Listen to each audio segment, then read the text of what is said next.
Kodagu channel ವಾರ್ತೆಗಳ ಪ್ರಾಯೋಜಕರು Muliya Keshav Bhat and sons, ಚಿನ್ನಾಭರಣಗಳ ಬೃಹತ್ ಮಳಿಗೆ, ಮಡಿಕೇರಿ, ಗೋಣಿಕೊಪ್ಪ, ಪುತ್ತೂರು, ಬೆಳ್ತಂಗಡಿ, ಬೆಂಗಳೂರು. ಹೋಮ್ಸ್ಕೇಪ್ ಫರ್ನಿಚರ್ಸ್, ಕೊಡಗಿಗೆ ಸಮೀಪದ ವಿಶಾಲವಾದ ಮಳಿಗೆ, ಪಯ್ಯಾವೂರ್, ಕೇರಳ. ಶಾರದಾ ಜ್ಯುವೆಲರ್ಸ್, ಕೊಡಗಿನ ಸಾಂಪ್ರದಾಯಿಕ ಆಭರಣಗಳ ಬೃಹತ್ ಮಳಿಗೆ, Aras road, Mysuru. A to Z super market, Vishwamanava double road, Kuvempu Nagar, Mysuru. SLV Promax, corn mix and corn products, Kushalnagar. Prashanth furnitures, ನಿಮ್ಮ ಅಂದದ ಮನೆಗೆ ಚಂದದ ಪೀಠೋಪಕರಣಗಳ ಮಳಿಗೆ, industrial area, Madikeri. Fabins family restaurant, ಬೆಕಾಚಿ resto cafe, always cell tower, Kohinoor ರಸ್ತೆ, ಮಡಿಕೇರಿ. ಜಿಲ್ಲಾಡಳಿತ, ಜಿಲ್ಲಾ ಪಂಚಾಯತ್, ಕನ್ನಡ ಮತ್ತು ಸಂಸ್ಕೃತಿ ಇಲಾಖೆ ಹಾಗೂ ವಿವಿಧ ಸಂಘ ಸಂಸ್ಥೆಗಳ ಸಹಕಾರದಲ್ಲಿ ಫೀಲ್ಡ್ ಮಾರ್ಷಲ್ KM ಕಾರ್ಯಪ್ಪ ಅವರ 127ನೇ ಜನ್ಮ ದಿನಾಚರಣೆ ಪ್ರಯುಕ್ತ ಬುಧವಾರ ನಗರದಲ್ಲಿರುವ ಫೀಲ್ಡ್ ಮಾರ್ಷಲ್ ಕಾರ್ಯಪ್ಪ ಪ್ರತಿಮೆಗೆ ಗಣ್ಯರು ಪುಷ್ಪಾರ್ಚನೆ ನೆರವೇರಿಸಿ ಗೌರವ ನಮನ ಸಲ್ಲಿಸಿದರು. ಭೂಮಿಯಷ್ಟೇ ಮೃದುವಾದ ಹೃದಯ, ಕತ್ತಿಯಷ್ಟೇ ತೀಕ್ಷ್ಣ. ಇಂದು ನಾವು ನಮ್ಮ ನಾಡಿನ ಸಾಧಕರಿಗೆ ಗೌರವ.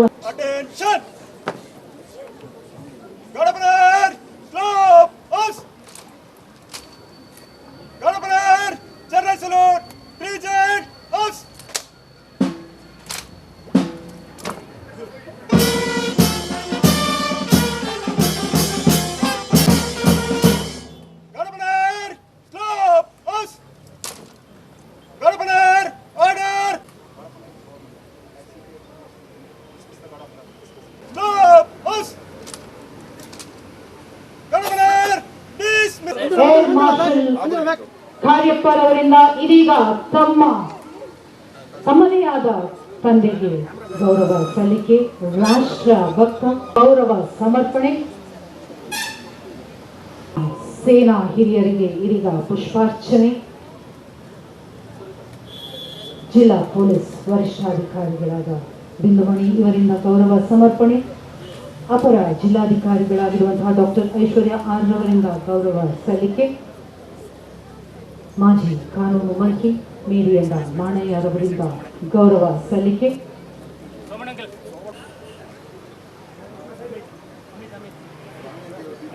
ಮಾಜಿ ಯೋಧರು, ಪೊಲೀಸ್ ಅಧಿಕಾರಿಗಳು,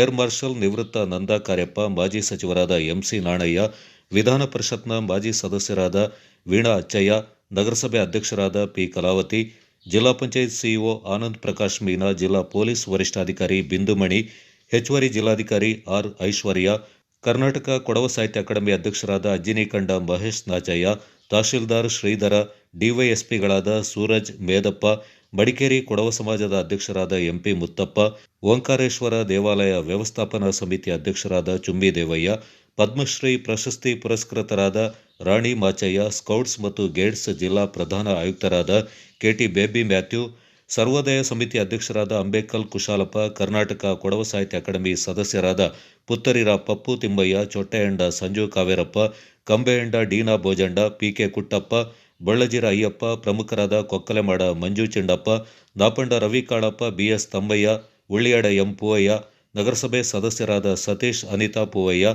ಸಬಿತಾ, ಪೌರಾಯುಕ್ತರಾದ HR ರಮೇಶ್, ಮಾಜಿ ಸೈನಿಕರ ಗೌರವಾಧ್ಯಕ್ಷರಾದ ಸೋಮಣ್ಣ ಮತ್ತಿತರ ಪ್ರಮುಖರು ಈ ಸಂದರ್ಭ ಗೌರವ ನಮನ ಸಲ್ಲಿಸಿದರು. ಈ ಸಂದರ್ಭ ಮಾತನಾಡಿದ ಮಾಜಿ ಸಚಿವರಾದ MC ನಾಣಯ್ಯ ಅವರು, ಫೀಲ್ಡ್ ಮಾರ್ಷಲ್ KM ಕಾರ್ಯಪ್ಪ ಅವರ ಶಿಸ್ತು, ಸಮಯ ಪ್ರಜ್ಞೆ ಪ್ರತಿಯೊಬ್ಬರಿಗೂ ಮಾದರಿ. ಆ ನಿಟ್ಟಿನಲ್ಲಿ ರಾಷ್ಟ್ರದ ಪ್ರಥಮ ಮಹಾ ದಂಡನಾಯಕ ಫೀಲ್ಡ್ ಮಾರ್ಷಲ್ KM ಕಾರ್ಯಪ್ಪ ಅವರನ್ನು ಸದಾ ಸ್ಮರಿಸುವಂತಾಗಬೇಕೆಂದರು.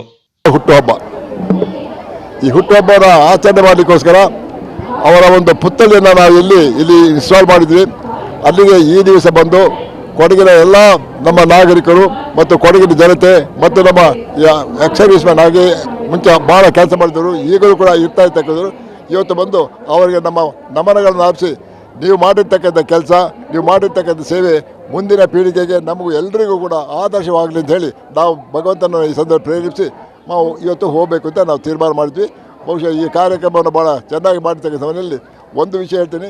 ಇವತ್ತು ನಮ್ಮ ಮಡಿಕೇರಿ ಇರ್ತಕ್ಕಂಥ ಫೀಲ್ಡ್ ಮಾರ್ಷಲ್ ಕಾರ್ಯಪ್ಪನವರ ಪ್ರತಿಮೆ ಜನರಲ್ ತಿಮ್ಮಯ್ಯನವರ ಪ್ರತಿಮೆ ಮತ್ತು ನಮ್ಮ ಮ್ಯೂಸಿಯಂ ಉಂಟಲ್ಲ ಇಲ್ಲಿ ಜನರಲ್ ತಿಮ್ಮಯ್ಯ ಮ್ಯೂಸಿಯಂ ಮತ್ತು ಅದಕ್ಕೆ ಸಂಬಂಧಪಟ್ಟಾಗ ಮಾರ್ಟಿಯರ್ಸ್ ಡೇ ಅಂತ ಹೇಳ್ತಾ ಇರ್ತಕ್ಕಂಥ ಜಾಗ ಈ 4 ಪೂರ್ತಿಯಾಗಿ ರಕ್ಷಣೆ ಮಾಡಿರ್ತಕ್ಕಂಥ ಜವಾಬ್ದಾರಿಕೆಯನ್ನು ನಾನು ಹೇಳ್ತೇನೆ ಜಿಲ್ಲಾ ಆಡಳಿತ ತೆಗೆದುಕೊಳ್ತಾ ಹೋದರೆ ಆ ಕೆಲಸವನ್ನು ಈ ಕೊಡಗಿನಲ್ಲಿರ್ತಕ್ಕಂಥ ನಾಗರಿಕರು ಮತ್ತು ಕೊಡ ಸಮಾಜಗಳು ಒಟ್ಟಾರೆ ಸೇರಿ ಈ ಕೆಲಸವನ್ನು ಮಾಡಬೇಕು ಅಂತ ಹೇಳ್ತೀವಿ. ಮತ್ತು ಆ ರಕ್ಷಣೆ ಮಾಡಬೇಕಾಗಿರ್ತಕ್ಕಂಥ ಕೆಲಸ ಯಾವುದಿದೆ ಇವತ್ತು ಪುತ್ಥಳಿಯನ್ನು ಮಾಡಿ ಆದಮೇಲೆ ಇದು 1 ವರ್ಷ ಕಳೆದಾದ್ಮೇಲೆ ಪುನಃ ಪುತ್ಥಳಿಯನ್ನು ಯೋಚನೆ ಮಾಡ್ಕೊಳ್ಳೋದು ಇದಾಗಿ ಕುಡಿದಿದ್ದು. ನಾವು ಇದು ಮಾಡುವಾಗ ಪುತ್ಥಳಿಯನ್ನು ಮಾಡಿ ಆದಮೇಲೆ 6 ತಿಂಗಳಿಗೆ ಒಂದು ಸಲ ಪುತ್ಥಳಿಯನ್ನು ಬಂದು ನೋಡಿಕೊಂಡು ಕಡೆಗೆ ಅಲ್ಲಿ ಏನಾದರೂ ಕಷ್ಟ ಹೋಗಿದ್ರೆ ಅದನ್ನು ಸರಿ ಮಾಡಿ ಅದನ್ನು ಚೆನ್ನಾಗಿ ಅದರ ಒಳ್ಳೆಯ ರೂಪದಲ್ಲಿ ಇಡಲಿಕ್ಕೆ ಪ್ರಯತ್ನ ಮಾಡಬೇಕಾಗಿರ್ತಕ್ಕಂಥ ಜವಾಬ್ದಾರಿಕೆ ಇದು ನಮ್ಮೆಲ್ಲರ ಮಾಡಿದೆ. ಆ ಕೆಲಸವನ್ನು ಮಾಡಬೇಕು ಅಂತ ಸಂದರ್ಭದಲ್ಲಿ ಹೇಳಿ ಬಹುಶಃ ಈ ಕೊಡಗಿನ ಮಡಿಕೇರಿ ನಾಗರಿಕರಿಗೆ ಈ ಕೆಲಸವನ್ನು ದಯವಿಟ್ಟು ಕೈ ಎತ್ತಿ ಹೊಡಿದ ಕೆಲಸ ಮಾಡಿ ಅಂತ ಹೇಳಿ ಆ ಸಂದರ್ಭದಲ್ಲಿ ಹೇಳ್ತೀನಿ. ಓಕೆ. ಕರ್ನಾಟಕ ಕೊಡವ ಸಾಹಿತ್ಯ ಅಕಾಡೆಮಿ ಅಧ್ಯಕ್ಷರಾದ ಅಜ್ಜಿನಿಕಂಡ ಮಹೇಶ್ ನಾಚಯ್ಯ ಅವರು ಮಾತನಾಡಿ, ಫೀಲ್ಡ್ ಮಾರ್ಷಲ್ ಕೆ.ಎಂ. ಕಾರ್ಯಪ್ಪ ಅವರು ಕೊಡಗು ಮಣ್ಣಿನಲ್ಲಿ ಹುಟ್ಟಿ ರಾಷ್ಟ್ರ ಮತ್ತು ಅಂತಾರಾಷ್ಟ್ರೀಯ ಮಟ್ಟದಲ್ಲಿ ಪ್ರಸಿದ್ಧಿಯನ್ನ ಪಡೆದಿದ್ದಾರೆ ಎಂದರು. ಸಾಹಿತಿ ಮುಲ್ಲೆಂಗಡ ರೇವತಿ ಪೂವಯ್ಯ ಮಾತನಾಡಿ, ಭಾರತದ ಸೇನಾ ಕ್ಷೇತ್ರದಲ್ಲಿನ ಕಣ್ಮಣಿ ಫೀಲ್ಡ್ ಮಾರ್ಷಲ್ ಕೆ.ಎಂ. ಕಾರ್ಯಪ್ಪ ಎಂದು ಹೇಳಿದರು. ಮುಖ್ಯಮಂತ್ರಿ ಅವರ ಕಾನೂನು ಸಲಹೆಗಾರರು ಹಾಗೂ ಶಾಸಕರಾದ ಎಸ್ ಪೊನ್ನಣ್ಣ ಅವರ ಆಡಿಯೋ ಸಂದೇಶವನ್ನು ಇದೇ ಸಂದರ್ಭದಲ್ಲಿ ತಿಳಿಸಲಾಯಿತು. Field marshal K M. ಕಾರ್ಯಪ್ಪ ಅವರ ದೇಶಭಕ್ತಿ, ರಾಷ್ಟ್ರಪ್ರೇಮವನ್ನು ಪ್ರತಿಯೊಬ್ಬರೂ ತಿಳಿದುಕೊಳ್ಳಬೇಕು. ಅವರಲ್ಲಿದ್ದ ನಾಗರಿಕ ಪ್ರಜ್ಞೆ ಮೆಚ್ಚುವಂಥದ್ದು ಎಂದು ಎಸ್ ಪೊನ್ನಣ್ಣ ಅವರು ತಿಳಿಸಿದರು. ಶಾಸಕರಾದ ಡಾ ಮಂತ್ರಗೌಡ, ವಿಧಾನ ಪರಿಷತ್ನ ಸದಸ್ಯರಾದ Suja Kushalappa field marshal K M. Kariappa ಅವರ ಜನ್ಮ ದಿನಾಚರಣೆಗೆ ಶುಭ ಸಂದೇಶವನ್ನು ಕಳಿಸಿದರು. ಜನ್ಮ ತಾಳಿದ್ದೇವೆ ಎಂಬುದು ನಮ್ಮೆಲ್ಲರಿಗೂ ಒದಗಿದ ಸೌಭಾಗ್ಯ. ಪ್ರತಿಮೆಯನ್ನು ತಮ್ಮ ಮನೆಯಲ್ಲಿ ಇರಿಸಿಕೊಂಡು ಆ ಪ್ರತಿಮೆಗೆ ನಿತ್ಯ ಸ್ಫೂರ್ತಿಯ ಮಹಾಚೇತನ ಫೀಲ್ಡ್ ಮಾರ್ಷಲ್ ಕೆ.ಎಂ. ಕಾರ್ಯಪ್ಪ ನಮ್ಮ ಮನೆ ಮಗ ಜನವರಿ 28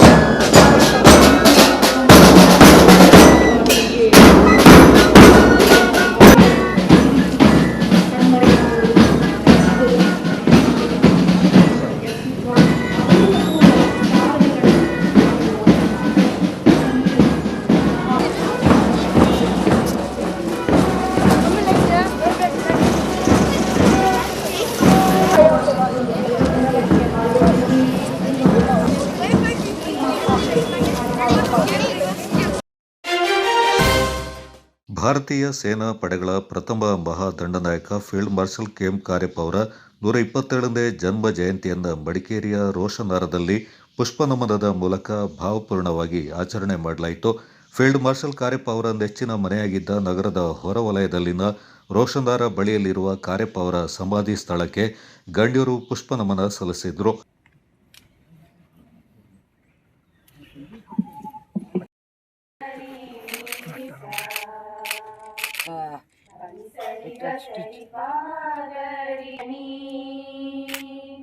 ಜನ್ಮಭೂಮಿ ಪುಣ್ಯಭುವನಂ ಭಾರತಂ ಜಯತು ಜನನೀ ಜನ್ಮಭೂಮಿ ಪುಣ್ಯಭೂಮಿ ಜಯತು ಜಂಬೋದ್ವೀಪಮಖಿಲಂ ಸುಂದರಂ ನಾಮಾಮೃತಂ ಪುಣ್ಯಭುವನಂ Bharatam ಪುಣ್ಯಭುವನಂ Bharatam Vande Mataram Vande Mataram Vande Mataram Vande Mataram.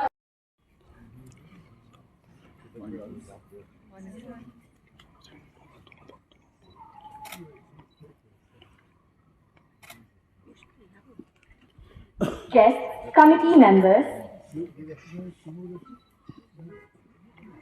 as well as advisory board of Kodagu Vidyalaya,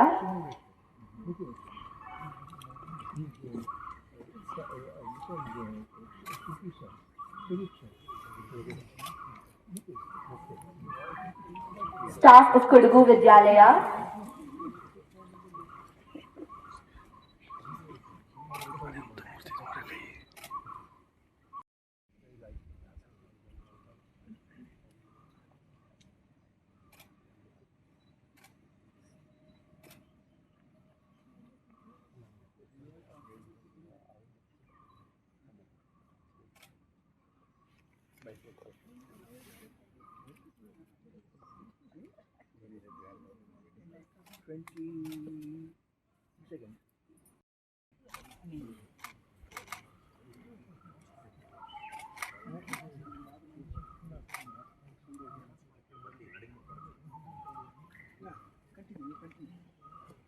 Ex-service personnel,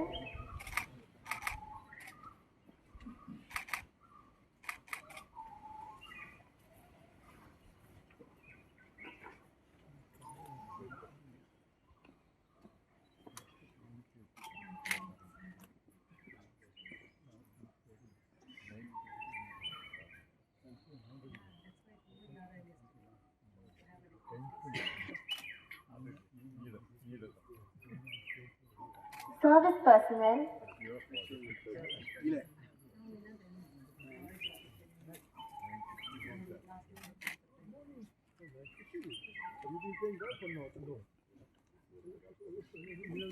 Kodagu ವಿದ್ಯಾಲಯದ ವಿದ್ಯಾರ್ಥಿಗಳಿಂದ ಫೀಲ್ಡ್ ಮಾರ್ಷಲ್ ಕಾರ್ಯಪ್ಪ ಅವರಿಗೆ ಪ್ರಿಯವಾಗಿದ್ದ ಭಜನೆ ದೇಶಭಕ್ತಿ ಗೀತೆ ಗಾಯನ ಜರುಗಿತು. ಈ ಸಂದರ್ಭ ಮಾತನಾಡಿದ ಕಾರ್ಯಪ್ಪ ಅವರ ಪುತ್ರ ನಿವೃತ್ತ ಏರ್ ಮಾರ್ಷಲ್ ನಂದಾ ಕಾರ್ಯಪ್ಪ, ಪ್ರತಿಯೋರ್ವ ಭಾರತೀಯನಿಗೂ ತನ್ನ ದೇಶ ಮೊದಲಾಗಬೇಕು, ಭಾರತೀಯತೆ ಆದ್ಯತೆಯಾಗಿರಬೇಕು. ಕೃತಕ ಬುದ್ಧಿಮತ್ತೆಯ ಪ್ರಭಾವ ಹೆಚ್ಚಾಗ್ತಾ ಇರುವ ಈ ದಿನಗಳಲ್ಲಿ ಮಾಧ್ಯಮಗಳಲ್ಲಿ ಬಂದದ್ದೆಲ್ಲ ನಿಜವಾಗಿರುವುದಿಲ್ಲ. ಯಾವುದೇ ವಿಚಾರಗಳಿಂದ ಪರಾಮರ್ಶಿಸಿ ಎಂದು ಕಿವಿಮಾತು ಹೇಳಿದರು. ಯಾವುದೇ ವೃತ್ತಿಯಿಂದ ಆಯ್ಕೆ ಮಾಡಿಕೊಳ್ಳುವ ಮುನ್ನ ಎಲ್ಲ ಸೌಲಭ್ಯಗಳೊಂದಿಗೆ ದೇಶ ಸೇವೆಗೆ ಪ್ರಾಮುಖ್ಯತೆ ನೀಡುವ ಭಾರತೀಯ ಸೇನಾಪಡೆಯಲ್ಲಿ ಕಾರ್ಯನಿರ್ವಹಿಸಲು ಆದ್ಯತೆ ನೀಡಿ ಎಂದು ಕಿವಿಮಾತು ಹೇಳಿದರು. ಫೀಲ್ಡ್ ಮಾರ್ಷಲ್ ಕಾರ್ಯಪ್ಪ ಅವರ ಪುತ್ರಿ ನಳಿನಿ ಕಾರ್ಯಪ್ಪ ಸಮಾಧಿ ಸ್ಥಳದಲ್ಲಿ ಜ್ಯೋತಿಯನ್ನ ಬೆಳಗಿದ್ರು.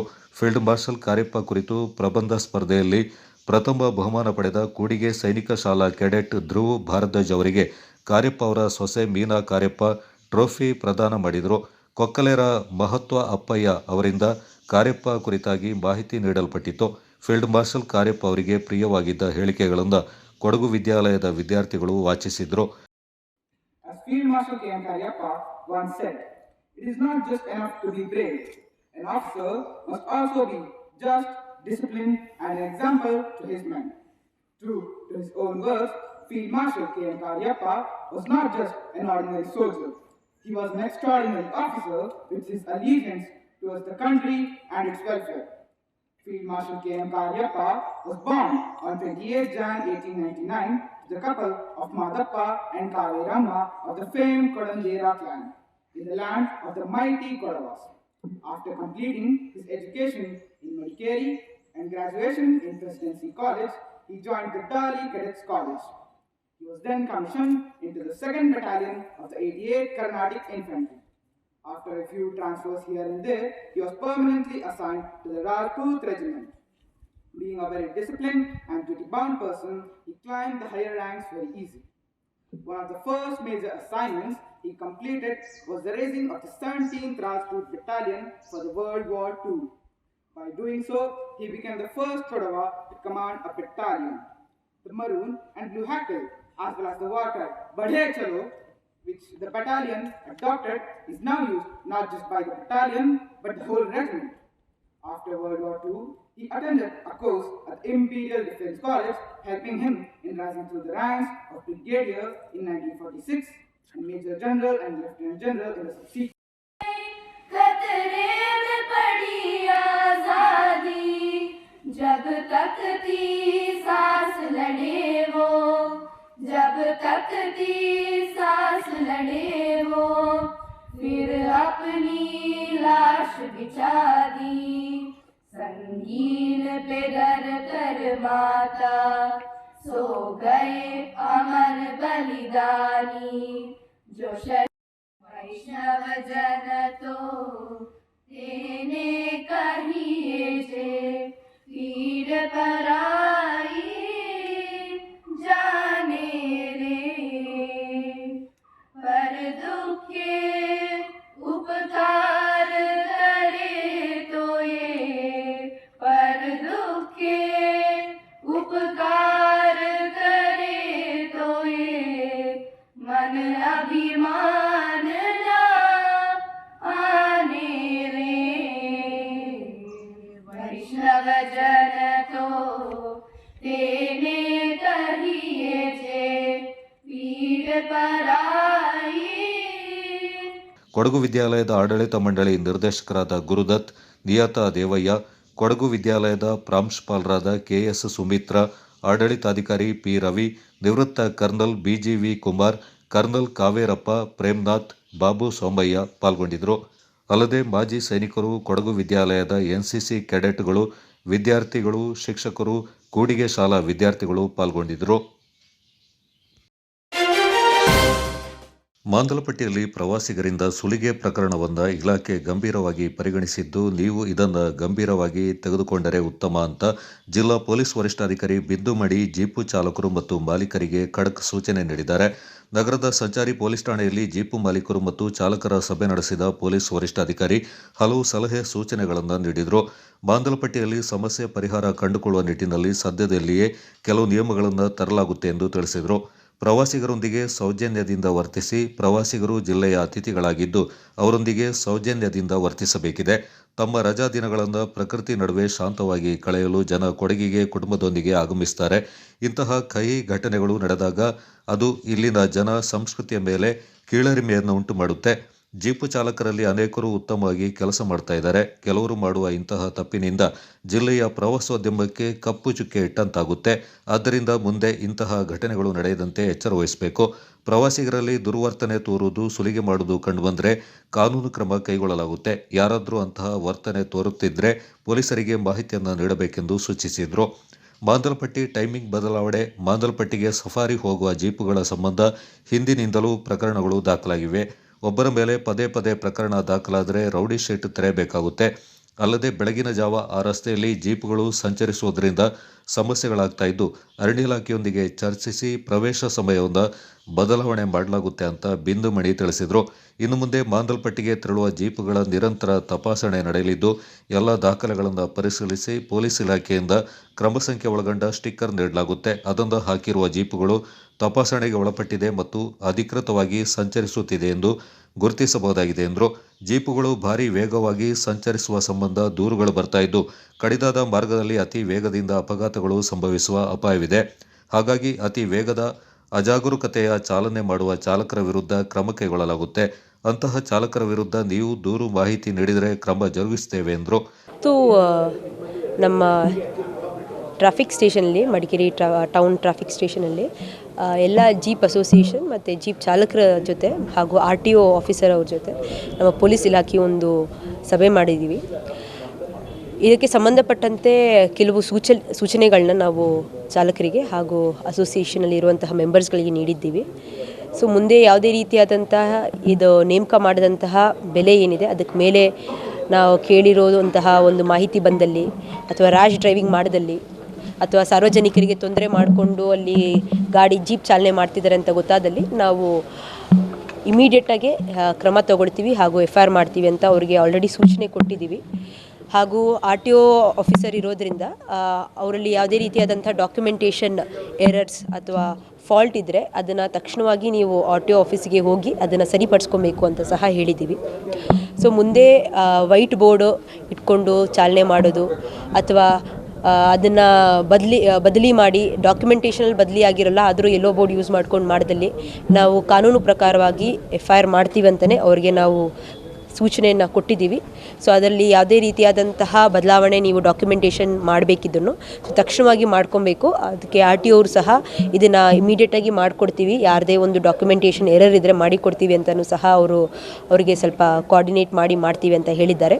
ಸೊ ಇದೇ ಪ್ರಕಾರವಾಗಿ ಮುಂದಿನ ದಿನಗಳಲ್ಲಿ ಮಾಂದಲಪಟ್ಟಿ ಹತ್ರ ವ್ಯೂ ಪಾಯಿಂಟ್ ಹತ್ರ ಯಾವುದೇ ರೀತಿಯಾದಂಥ ಈ ಸಮಸ್ಯೆ ಆದಾಗ ಪೊಲೀಸವರು ಇಮಿಡಿಯೇಟಾಗಿ ನಾವು ಕ್ರಮಗಳನ್ನ ತಗೊಳ್ತೀವಿ. ಹಾಗೂ ನಾವು ಎಲ್ಲ ಗಾಡಿಗಳನ್ನ ವೈಟ್ ಬೋರ್ಡ್ ಆಗಿರಲಿ ಎಲ್ಲೋ ಬೋರ್ಡ್ ಆಗಿರಲಿ ಅದನ್ನು ನಾವು ಚೆಕ್ ಮಾಡ್ತಿದ್ದೀವಿ. ಸೊ ಅಲ್ಲಿ ನಮಗೆ ಡಾಕ್ಯುಮೆಂಟೇಷನ್ನು ಅಥವಾ ತಪ್ಪು ಕಂಡು ಬಂದಲ್ಲಿ ನಾವು ಸಹ FIRನ ಮಾಡ್ಕೊಳ್ತಿದ್ದೀವಿ ಅಂತ ಹೇಳಲಿಕ್ಕೆ ಇಷ್ಟಪಡ್ತೀನಿ. ಅದನ್ನು ಇವಾಗ ನಾವು ಸ್ಟಾರ್ಟ್ ಮಾಡಿದ್ದೀವಿ. ಸೊ ಪರಿಪೂರ್ಣವಾಗಿ ನಾವು ಅದನ್ನ ರೆಡಿ ಮಾಡಿದ ತಕ್ಷಣ ನಿಮಗೆ ಅದ್ರ ಬಗ್ಗೆ ಮಾಹಿತಿ ಕೊಡ್ತೀವಿ. ಅದನ್ನು ನಾವು ಅರಣ್ಯ ಇಲಾಖೆಯವ್ರ ಜೊತೆ ಮಾತಾಡಿದ್ದೀವಿ. ಸೊ ಅವರು ಸಹ ಒಪ್ಕೊಂಡಿದ್ದಾರೆ. ಸೊ ಟೈಮಿಂಗ್ ಚೇಂಜಸ್ ಬಗ್ಗೆಯೂ ಸಹ ಅದು ನಿರ್ಧಾರ ಆದ ತಕ್ಷಣ ನಿಮಗೆ ನಾವು ಮಾಹಿತಿನ ಕೊಡ್ತೀವಿ. ಅದು ನಿರ್ಧಾರ ಮಾತಾಡಿದ್ದೀವಿ ಅರಣ್ಯ ಇಲಾಖೆಯವ್ರ ಜೊತೆ. ಸೊ ಅದಾಗುತ್ತೆ, ಅದನ್ನು ಆದ ತಕ್ಷಣ ನಾನು ನಿಮಗೆ ಹೇಳ್ತೀನಿ. ಪ್ರಾದೇಶಿಕ ಸಾರಿಗೆ ಅಧಿಕಾರಿ ST ಸತೀಶ್ ಮಾತನಾಡಿ, ಈ ಪ್ರಕರಣದಲ್ಲಿ ಸ್ವಂತ ಬಳಕೆಯ ವಾಹನಕ್ಕೆ ಹಳದಿ ಬಣ್ಣದ ನಂಬರ್ ಪ್ಲೇಟ್ ಅಳವಡಿಸಿರುವುದು ಕಂಡುಬಂದಿದೆ. ನಿಯಮ ಬಾಹಿರವಾಗಿ ಚಾಲನೆ ಮಾಡುವುದು ಕಂಡುಬಂದರೆ ಕ್ರಮ ಕೈಗೊಳ್ಳಲಾಗುತ್ತೆ. ಜೀಪ್ ಚಾಲಕರು ತಮ್ಮ ವಾಹನದ ದಾಖಲೆಗಳನ್ನು ಸರಿಪಡಿಸಿಕೊಳ್ಳಬೇಕು. ವರ್ಗಾವಣೆ, ಎಫ್ಸಿ ಮತ್ತಿತರ ಯಾವುದೇ ಪ್ರಕ್ರಿಯೆಗೆ ಅರ್ಜಿ ಸಲ್ಲಿಸಿದ್ರೂ ಶೀಘ್ರವಾಗಿ ಕೆಲಸ ಮಾಡಿಕೊಡಲಾಗುತ್ತೆ ಎಂದು ಆಶ್ವಾಸನೆ ನೀಡಿದರು. ಜೀಪ್ ಅಸೋಸಿಯೇಷನ್ ಅವರು ಮತ್ತೆಲ್ಲ ಮಾಲೀಕರುಗಳು ಕೆಲವರು ಅದರಲ್ಲಿ ವಾಹನದವರೆಲ್ಲ ಪಬ್ಲಿಕ್ ಹತ್ರ ತುಂಬ ಅರೇಂಜ್ ಮಾಡಿ ತುಂಬ ಅತಿಯಾಗಿ ಅಮೌಂಟ್ ಎಲ್ಲ ಕಲೆಕ್ಟ್ ಮಾಡೋದು ಅಂತೇಳಿ ಮೊನ್ನೆ ಎಲ್ಲ ವೈರಲ್ ಆಗಿತ್ತು ಒಂದು ಮೆಸೇಜು. ಆ ಉದ್ದೇಶದಿಂದ ನಮ್ಮ SP ಮೇಡಮ್ ಅವರ ಒಂದು ನೇತೃತ್ವದಲ್ಲಿ ಒಂದು ಸಭೆಯನ್ನು ಆಯೋಜಿಸಿ ಎಲ್ಲ ನಮ್ಮ ನಮ್ಮ ಕೊಡಗು ಜಿಲ್ಲಾ ಟ್ಯಾಕ್ಸಿ ಚಾಲಕರ ಸಂಘದವರು ಮತ್ತು ಮಾಲೀಕರು ಎಲ್ಲರನ್ನೂ ಕರೆದು ಈ ಬಗ್ಗೆ ಅವರ ಒಂದು ಈ ಎಚ್ಚರಿಕೆಯನ್ನು ಈ ಬಗ್ಗೆ ನೀಡಿದ್ದೇವೆ. ಮತ್ತು ಅವ್ರಿಗೆ ಏನಾದ್ರು ಕುಂದುಕೊರತೆಗಳಿದೆ ಮತ್ತು ಡಾಕ್ಯುಮೆಂಟ್ಸ್ಗಳು ಸರಿ ಇದೆಯಾ ಅವರು ಎಲ್ಲ ಹೇಳಿ ಅದ್ರ ಬಗ್ಗೆ ಎಲ್ಲ ಸರಿಪಡಿಸ್ಕೊಳ್ಳಿಕ್ಕೆ ಕೂಡ ಅವರಿಗೆ ನಾವು ಎಚ್ಚರಿಕೆಯನ್ನು ಕೊಟ್ಟಿದ್ದೀವಿ. ಮತ್ತು ನಮ್ಮ RTO ಕಚೇರಿಯಿಂದ ಏನಾದರೂ ಅವರಿಗೆ ಏನೋ ತೊಂದರೆ ಆಗಿದ್ದರೆ ಯಾವುದೇ ಇದ್ದರೆ ನಾನು ನೇರವಾಗಿ ಭೇಟಿ ಮಾಡಿ ಅಂತ ಕೂಡ ಹೇಳಿದ್ದೀನಿ. ಮತ್ತು ಅದೆಲ್ಲ ಅವ್ರದ್ದು ಕೆಲವೊಂದು ಡಾಕ್ಯುಮೆಂಟ್ಸ್ಗಳೇನಾಗಿದೆ ಎಲ್ಲೋ ಬೋರ್ಡ್ ಗಾಡಿಗಳು ಎಲ್ಲ ಮಾಡಬೇಕಿತ್ತು. ಅಂದರೆ ಸಾರಿಗೆ ವಾಹನಗಳು ಮಾಡೋ ಬದಲು ಈ ವೈಟ್ ಬೋರ್ಡ್ ವಾಹನಗಳಲ್ಲೂ ಕೂಡ ಓಡಿಸ್ತಾ ಇದ್ರು ಒಂದು ಮಾಹಿತಿ ಇತ್ತು. ಅದನ್ನು ನಾವು ಮೊದಲೇ ಸುಮಾರು ಇದ್ರ ಬಗ್ಗೆ ಡ್ರೈವ್ ಮಾಡಿ ಸುಮಾರು ವಾಹನಗಳನ್ನ ಅದ್ರ ಬಗ್ಗೆ ಕನ್ವರ್ಟ್ ಮಾಡಿಸಿ ಮತ್ತು ಆ ವಾಹನ ಕೇಸು ಕೂಡ ಬುಕ್ ಮಾಡಿ ನಾವು ಈಗ ಸರಿಪಡಿಸಿದ್ದೀವಿ. ಇನ್ನೂ ಕೆಲವು ವಾಹನಗಳು ಇವೆ ಅಂತ ನಮಗೆ ಮಾಹಿತಿ ಬಂದಿದೆ. ಅದ್ರ ಬಗ್ಗೆ ಕೂಡ ಎಚ್ಚರಿಕೆ ನೀಡಲಾಯಿತು.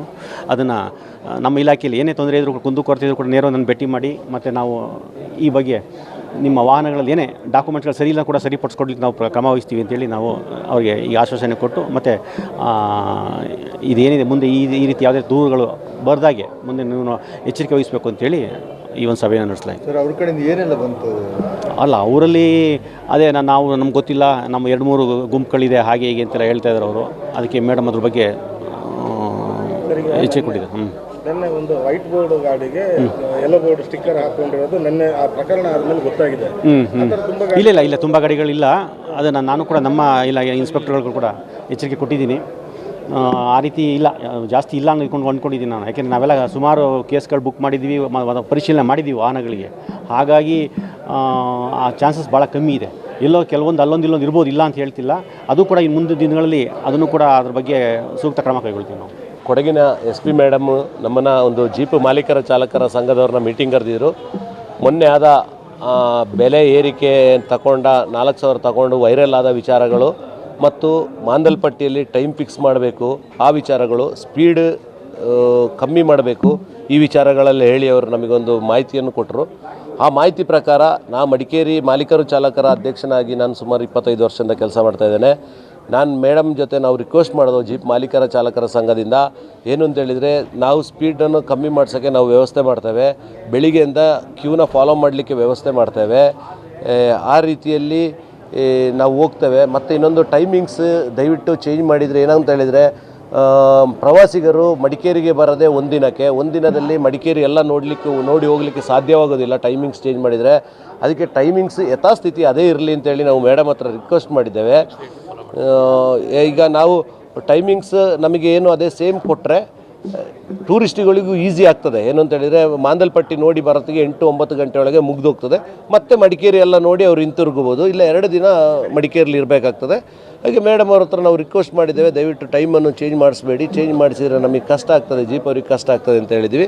ಮತ್ತು ಜೀಪ್ ಅವರೆಲ್ಲ ಇನ್ನು ಕ್ರಮಬದ್ಧವಾಗಿ ಓಡಿಸುವಂಗೆ ನಾವೆಲ್ಲ ರೂಲ್ ಮಾಡ್ತೇವೆ. Thank you. ರೇಟ್ 2,500. ನಮ್ಮ ಸಾಧಾರಣ 2,500 ನಾವು ತಗೊಳ್ಬೇಕು ಅಂತ ಹೇಳ್ತಾ ಇದ್ದೀವಿ. ನಾವು ಬೋರ್ಡ್ ಹಾಕಿದ್ದೇವೆ, ಇನ್ನು ಎಲ್ಲ ಜಾಗದಲ್ಲಿ ನಾವು ಬೋರ್ಡ್ ಹಾಕ್ತೇವೆ. 2,500 ಜೀಪ್ ಅವರು ಮಾಂದಲ್ಪಟ್ಟಿಗೆ ಬಾಡಿಗೆ ತಗೊಳ್ಬೇಕು. 1 ಗಂಟೆ ಅವರಿಗೆ ಅಲ್ಲಿ ನೋಡಲಿಕ್ಕೆ ಅವಕಾಶ ಕೊಡಬೇಕು. ಇಲ್ಲಿವರೆಗೆ 45 ನಿಮಿಷ ಇತ್ತು. ಈಗ 1 ಗಂಟೆ ನಾವು ಅದು ಅವಕಾಶ ಮಾಂದಲ್ಪಟ್ಟಿಯಲ್ಲಿ ನೋಡಲಿಕ್ಕೆ ಕೊಡಬೇಕು ಅಂತೇಳಿ ನಾವು ಈಗ ನಮ್ಮ ಜೀಪ್ ಅವ್ರಿಗೂ ನಾವು ಆರ್ಡರ್ ಮಾಡ್ತಾ ಇದ್ದೇವೆ. DSP ಸೂರಜ್ ಮೇದಪ್ಪ, ಜೀಪ್ ಚಾಲಕ ಮಾಲೀಕರ ಸಂಘದ ಅಧ್ಯಕ್ಷ PT ಉನ್ನಿಕೃಷ್ಣ, ತೆಕ್ಕಡ ಕಾಶಿ ಕಾವೇರಪ್ಪ, ಪ್ರೀತಮ್ ರೈ ಮತ್ತಿತರರು ಈ ಸಂದರ್ಭ ಪಾಲ್ಗೊಂಡಿದ್ದರು. ಮಡಿಕೇರಿ ತಾಲೂಕು ನಾಪೊಕ್ಲು ಹೋಬಳಿಯ ಬೇತು ಗ್ರಾಮದ ಕರ್ನಾಟಕ ಪಬ್ಲಿಕ್ ಶಾಲೆಗೆ ಸೇರಿದ ಜಾಗದಲ್ಲಿ ನಿರ್ಮಾಣಗೊಳ್ತಾ ಇರುವ ಶಾದಿ ಮಹಲ್ನ ಕಾಮಗಾರಿಯನ್ನು ತಕ್ಷಣ ಸ್ಥಗಿತಗೊಳಿಸಿ ಕಾನೂನು ಕ್ರಮ ಕೈಗೊಳ್ಳಬೇಕೆಂದು ಒತ್ತಾಯಿಸಿ ಕೊಡಗು ಜಿಲ್ಲಾ ಬಿಜೆಪಿ ಹೆಚ್ಚುವರಿ ಜಿಲ್ಲಾಧಿಕಾರಿ R. ಐಶ್ವರ್ಯ ಅವರಿಗೆ ಮನವಿ ಪತ್ರವನ್ನು ಸಲ್ಲಿಸಿತು. ಬಿಜೆಪಿ ಜಿಲ್ಲಾಧ್ಯಕ್ಷ ನಾಪಂಡ ರವಿ ಕಾಳಪ್ಪ ಅವರ ನೇತೃತ್ವದಲ್ಲಿ ಹೆಚ್ಚುವರಿ ಜಿಲ್ಲಾಧಿಕಾರಿಗಳನ್ನು ಭೇಟಿಯಾದ ಪ್ರಮುಖರು ಶಾಲೆಗೆ ಸೇರಿದ ಜಾಗಗಳ ಹದ್ದುಬಸ್ತು ಗುರುತಿಸಬೇಕೆಂದು ಒತ್ತಾಯಿಸಿದರು. ಫೀಲ್ಡ್ ಮಾರ್ಷಲ್ ಕೆಎಂ ಕಾರ್ಯಪ್ಪ ಅವರು ದೇಶ ಕಂಡ ವೀರ ಸೇನಾನಿ, ಸಮಯ ಪಾಲಕ, ಅತ್ಯುನ್ನತ ದೇಶಪ್ರೇಮಿಯಾಗಿದ್ರು ಅಂತ ಶನಿವಾರ ಸಂತೆ ವಿಘ್ನೇಶ್ವರ ಬಾಲಕಿಯರ ಪ್ರೌಢಶಾಲಾ ಶಿಕ್ಷಕ ಕೆಪಿ ಜಯಕುಮಾರ್ ಶ್ಲಾಘನೆ ವ್ಯಕ್ತಪಡಿಸಿದರು. ಮಂಗಳವಾರ ಫೀಲ್ಡ್ ಮಾರ್ಷಲ್ ಕೆಎಂ ಕಾರ್ಯಪ್ಪ ಅವರ 127ನೇ ಜನ್ಮದಿನವನ್ನು ಅವರು ಜನಿಸಿದ ಶನಿವಾರ ಸಂತೆಯಲ್ಲಿ ಆಚರಿಸಿದ ಜನ್ಮದಿನಾಚರಣೆ ಕಾರ್ಯಕ್ರಮದಲ್ಲಿ ಅವರು ಮಾತನಾಡಿದರು. ಫೀಲ್ಡ್ ಮಾರ್ಷಲ್ ಕಾರ್ಯಪ್ಪ ಅವರ ತಂದೆ ಕೋದಂಡೇರ ಮಾದಪ್ಪ ಅವರು ಶನಿವಾರ ಸಂತೆಯಲ್ಲಿ ಕಂದಾಯ ಇಲಾಖೆ ಅಧಿಕಾರಿಯಾಗಿದ್ದ ಸಂದರ್ಭ ಜನಿಸ್ತಾರೆ. ಕೆಲವು ವರ್ಷ ಇಲ್ಲಿನ ಪರಿಸರದಲ್ಲಿ ಬಾಲ್ಯವನ್ನು ಕಳೀತಾರೆ. ನಂತರ ಕಾರ್ಯಪ್ಪ ಅವರ ಪೋಷಕರು ಬೇರೆ ಕಡೆಗೆ ವರ್ಗಾವಣೆಗೊಳ್ತಾರೆ ಎಂದವರು. ವಿದ್ಯಾಭ್ಯಾಸ ಪೂರೈಸಿದ ಬಳಿಕ ಕಾರ್ಯಪ್ಪ ಅವರು ಸೇನೆಗೆ ಸೇರ್ತಾರೆ. 1948ರ ಪಾಕ್ ಜೊತೆಗಿನ ಯುದ್ಧದಲ್ಲಿ ಸೈನ್ಯದ ಮುಂದಾಳುತ್ವವನ್ನು ವಹಿಸ್ತಾರೆ. ಈ ಮೂಲಕ ಯುದ್ಧದಲ್ಲಿ ದೇಶಕ್ಕೆ ಜಯವನ್ನು ತಂದುಕೊಟ್ಟಿದ್ದಾರೆ ಎಂದರು. 1962ರಲ್ಲಿ ಚೀನಾ ಮೇಲಿನ ಯುದ್ಧದಲ್ಲಿ ಅವರು ನಿವೃತ್ತರಾಗಿದ್ದರು. ದೇಶಕ್ಕೆ ಸೇವೆ ಸಲ್ಲಿಸಲು ಮತ್ತೆ ಅವಕಾಶ ಕೊಡುವಂತೆ ಸರ್ಕಾರಕ್ಕೆ ಪತ್ರ ಬರೆದು ಮನವಿ ಮಾಡಿಕೊಂಡಿದ್ರು ಎಂದರು. ಬೇರೆ ಬೇರೆ ಕಡೆಯಲ್ಲಿ ಮಾಡ್ತಾ ಇದ್ದಾರೆ. ನಾವಿಲ್ಲಿ ಸರಳವಾದ ರೀತಿಯಲ್ಲಿ ಆಚರಣೆಯನ್ನ ಮಾಡ್ತಾ ಇದ್ದೇವೆ. ನಾವು ಅವರ ಜೀವನದ ಉದ್ದೇಶಗಳನ್ನ, ಗುರಿಗಳನ್ನ ಒಂದು ಸಣ್ಣ ಸಣ್ಣ ಪುಸ್ತಕಗಳನ್ನ ಕೊಂಡುಕೊಳ್ಳೋದ್ರ ಮೂಲಕ ಅದನ್ನು ತಿಳ್ಕೊಳ್ತಕ್ಕಂಥ ಪ್ರಯತ್ನವನ್ನ ನಾವೆಲ್ಲರೂ ಕೂಡ ಮಾಡಬೇಕಾಗತ್ತೆ. ಅವರು ಸೇನೆಗೆ ಸೇರಿ ಹಂತ ಹಂತವಾಗಿ ಆ ಒಂದು ದೊಡ್ಡ ಸ್ಥಾನವನ್ನು ಏರೋದಕ್ಕಿಂತ ಮುಂಚಿತವಾಗಿ ಅವರು ನ್ಯೂಜಿಲೆಂಡಿಗೆ, ಆಸ್ಟ್ರೇಲಿಯಾಕ್ಕೆ ವಿದೇಶಿಯ ರಾಯಭಾರಿಯಾಗಿ ಹೋಗಿ ಕೆಲಸವನ್ನು ಮಾಡಿದ್ದಂತಹ ವ್ಯಕ್ತಿ. ಅದಾದ ಮೇಲೆ ಏರ್ ಚೀಫ್ ಮಾರ್ಷಲ್ ಆಗ್ತಾರೆ. ಅವರು ಪಾಕಿಸ್ತಾನ ಜೊತೆಯಲ್ಲಿ ನಡೆದಂತಹ 2 ಯುದ್ಧಗಳಲ್ಲಿ, ಬಾಂಗ್ಲಾದೇಶದ ಜೊತೆಯಲ್ಲಿ ನಡೆದಂತಹ 1972ರಲ್ಲಿ ಆದಂತಹ ಯುದ್ಧದಲ್ಲಿ ಸೈನ್ಯವನ್ನು ಮುನ್ನಡೆಸಿ ಒಂದು ಜಯವನ್ನು ತಂದುಕೊಟ್ಟಂತಹ ಮಹಾನ್ ವ್ಯಕ್ತಿ ಫೀಲ್ಡ್ ಮಾರ್ಷಲ್ ಕಾರ್ಯಪ್ಪನವರು. ಅವರು 1990ನೇ ಇಸವಿಯಲ್ಲಿ ಶನಿವಾರ ಸಂತೆಗೆ ಭಾರತೀಯ ವಿದ್ಯಾಸಂಸ್ಥೆಯ ಒಂದು ಕಾರ್ಯಕ್ರಮಕ್ಕೆ ಬಂದಿದ್ದಾಗ ಇದೇ ಒಂದು ನಗರದ ಪ್ರಮುಖ ಬೀದಿಗಳಲ್ಲಿ ಮೆರವಣಿಗೆಯನ್ನ ಮಾಡ್ತಾ ಇಲ್ಲಿ ಸಾಕ್ತಾ ಇದ್ದ ಸಂದರ್ಭದಲ್ಲಿ ನಾವೆಲ್ಲ ಚಿಕ್ಕ ಹುಡುಗರು. ಆಗ ಇಲ್ಲಿ ಒಬ್ರು ಪೊಲೀಸ್ ಕಾನ್ಸ್ಟೇಬಲ್ ತನ್ನ ಬಟನ್ ಅನ್ನ ಮೇಲಿಂದ ಕೆಳಕ್ಕೆ ಒಂದನ್ನ ಡಿಫರೆನ್ಸ್ ಮಾಡಿ ಬಟನ್ ಅನ್ನ ಹಾಕೊಂಡಿದ್ದನ್ನ ಮೇಲೆ ಹೋಗ್ತಿದ್ದಂತ ಕಾರ್ಯಪ್ಪನವರು ತೆರೆದ ವಾಹನದಲ್ಲಿಯೇ ಗಮನಿಸಿ ನಿಲ್ಲಿಸಿ ಅದನ್ನು ಸರಿಪಡಿಸಿಕೊಳ್ಳುವ ರೀತಿಯಲ್ಲಿ ಅವರು ಸೂಚನೆ ಕೊಡ್ತಾರೆ. ಅಂದ್ರೆ ಅವರ ಒಂದು ಶಿಸ್ತು, ಅವರ ಒಂದು ನೀಟ್ನೆಸ್, ಜೊತೆಗೆ ಎಲ್ಲವನ್ನು ಅಬ್ಸರ್ವೇಷನ್ ಮಾಡುವಂತಹ ರೀತಿ ಎಲ್ಲರಿಗೂ ಕೂಡ ಮಾದರಿಯಾಗಿರುವಂಥದ್ದು. ಜೊತೆಗೆ ಹೇಳಿದ ಸಮಯಕ್ಕೆ ಬರ್ತಾ ಇದ್ದಂತಹ ವ್ಯಕ್ತಿ. ಅವರು ಹೇಳಿದ ಸಮಯಕ್ಕೆ ಬೇರೆಯವರು ಕೂಡ ಬರಬೇಕು ಅಂತೇಳಿ ಇಷ್ಟಪಟ್ಟಿದ್ದಂತಹ ವ್ಯಕ್ತಿ. ಕಾರ್ಯಕ್ರಮದಲ್ಲಿ ಗ್ರಾಮ ಪಂಚಾಯತ್ ಅಧ್ಯಕ್ಷೆ ಗೀತಾ ಹರೀಶ್, ಸದಸ್ಯ ಎಸ್ಸಿ ಶರತ್ ಶೇಖರ್, ಶನಿವಾರ ಸಂತೆ ಉಪತಹಶೀಲ್ದಾರ್ ಮಧುಸೂದನ್, ಆರ್ಐ ಮಂಜುನಾಥ್, ಲೆಕ್ಕಾಧಿಕಾರಿ ಚಂದನ್, ಪ್ರಮುಖರಾದ ಮೊಹಮ್ಮದ್ ಖಂದ, ಕಾರ್ಯಪ್ಪ ಅಭಿಮಾನ ಬಳಗದ ಬಿಲಾಲ್, ರಕ್ಷಿತ್ ಮುಂತಾದವರು ಪಾಲ್ಗೊಂಡಿದ್ದರು.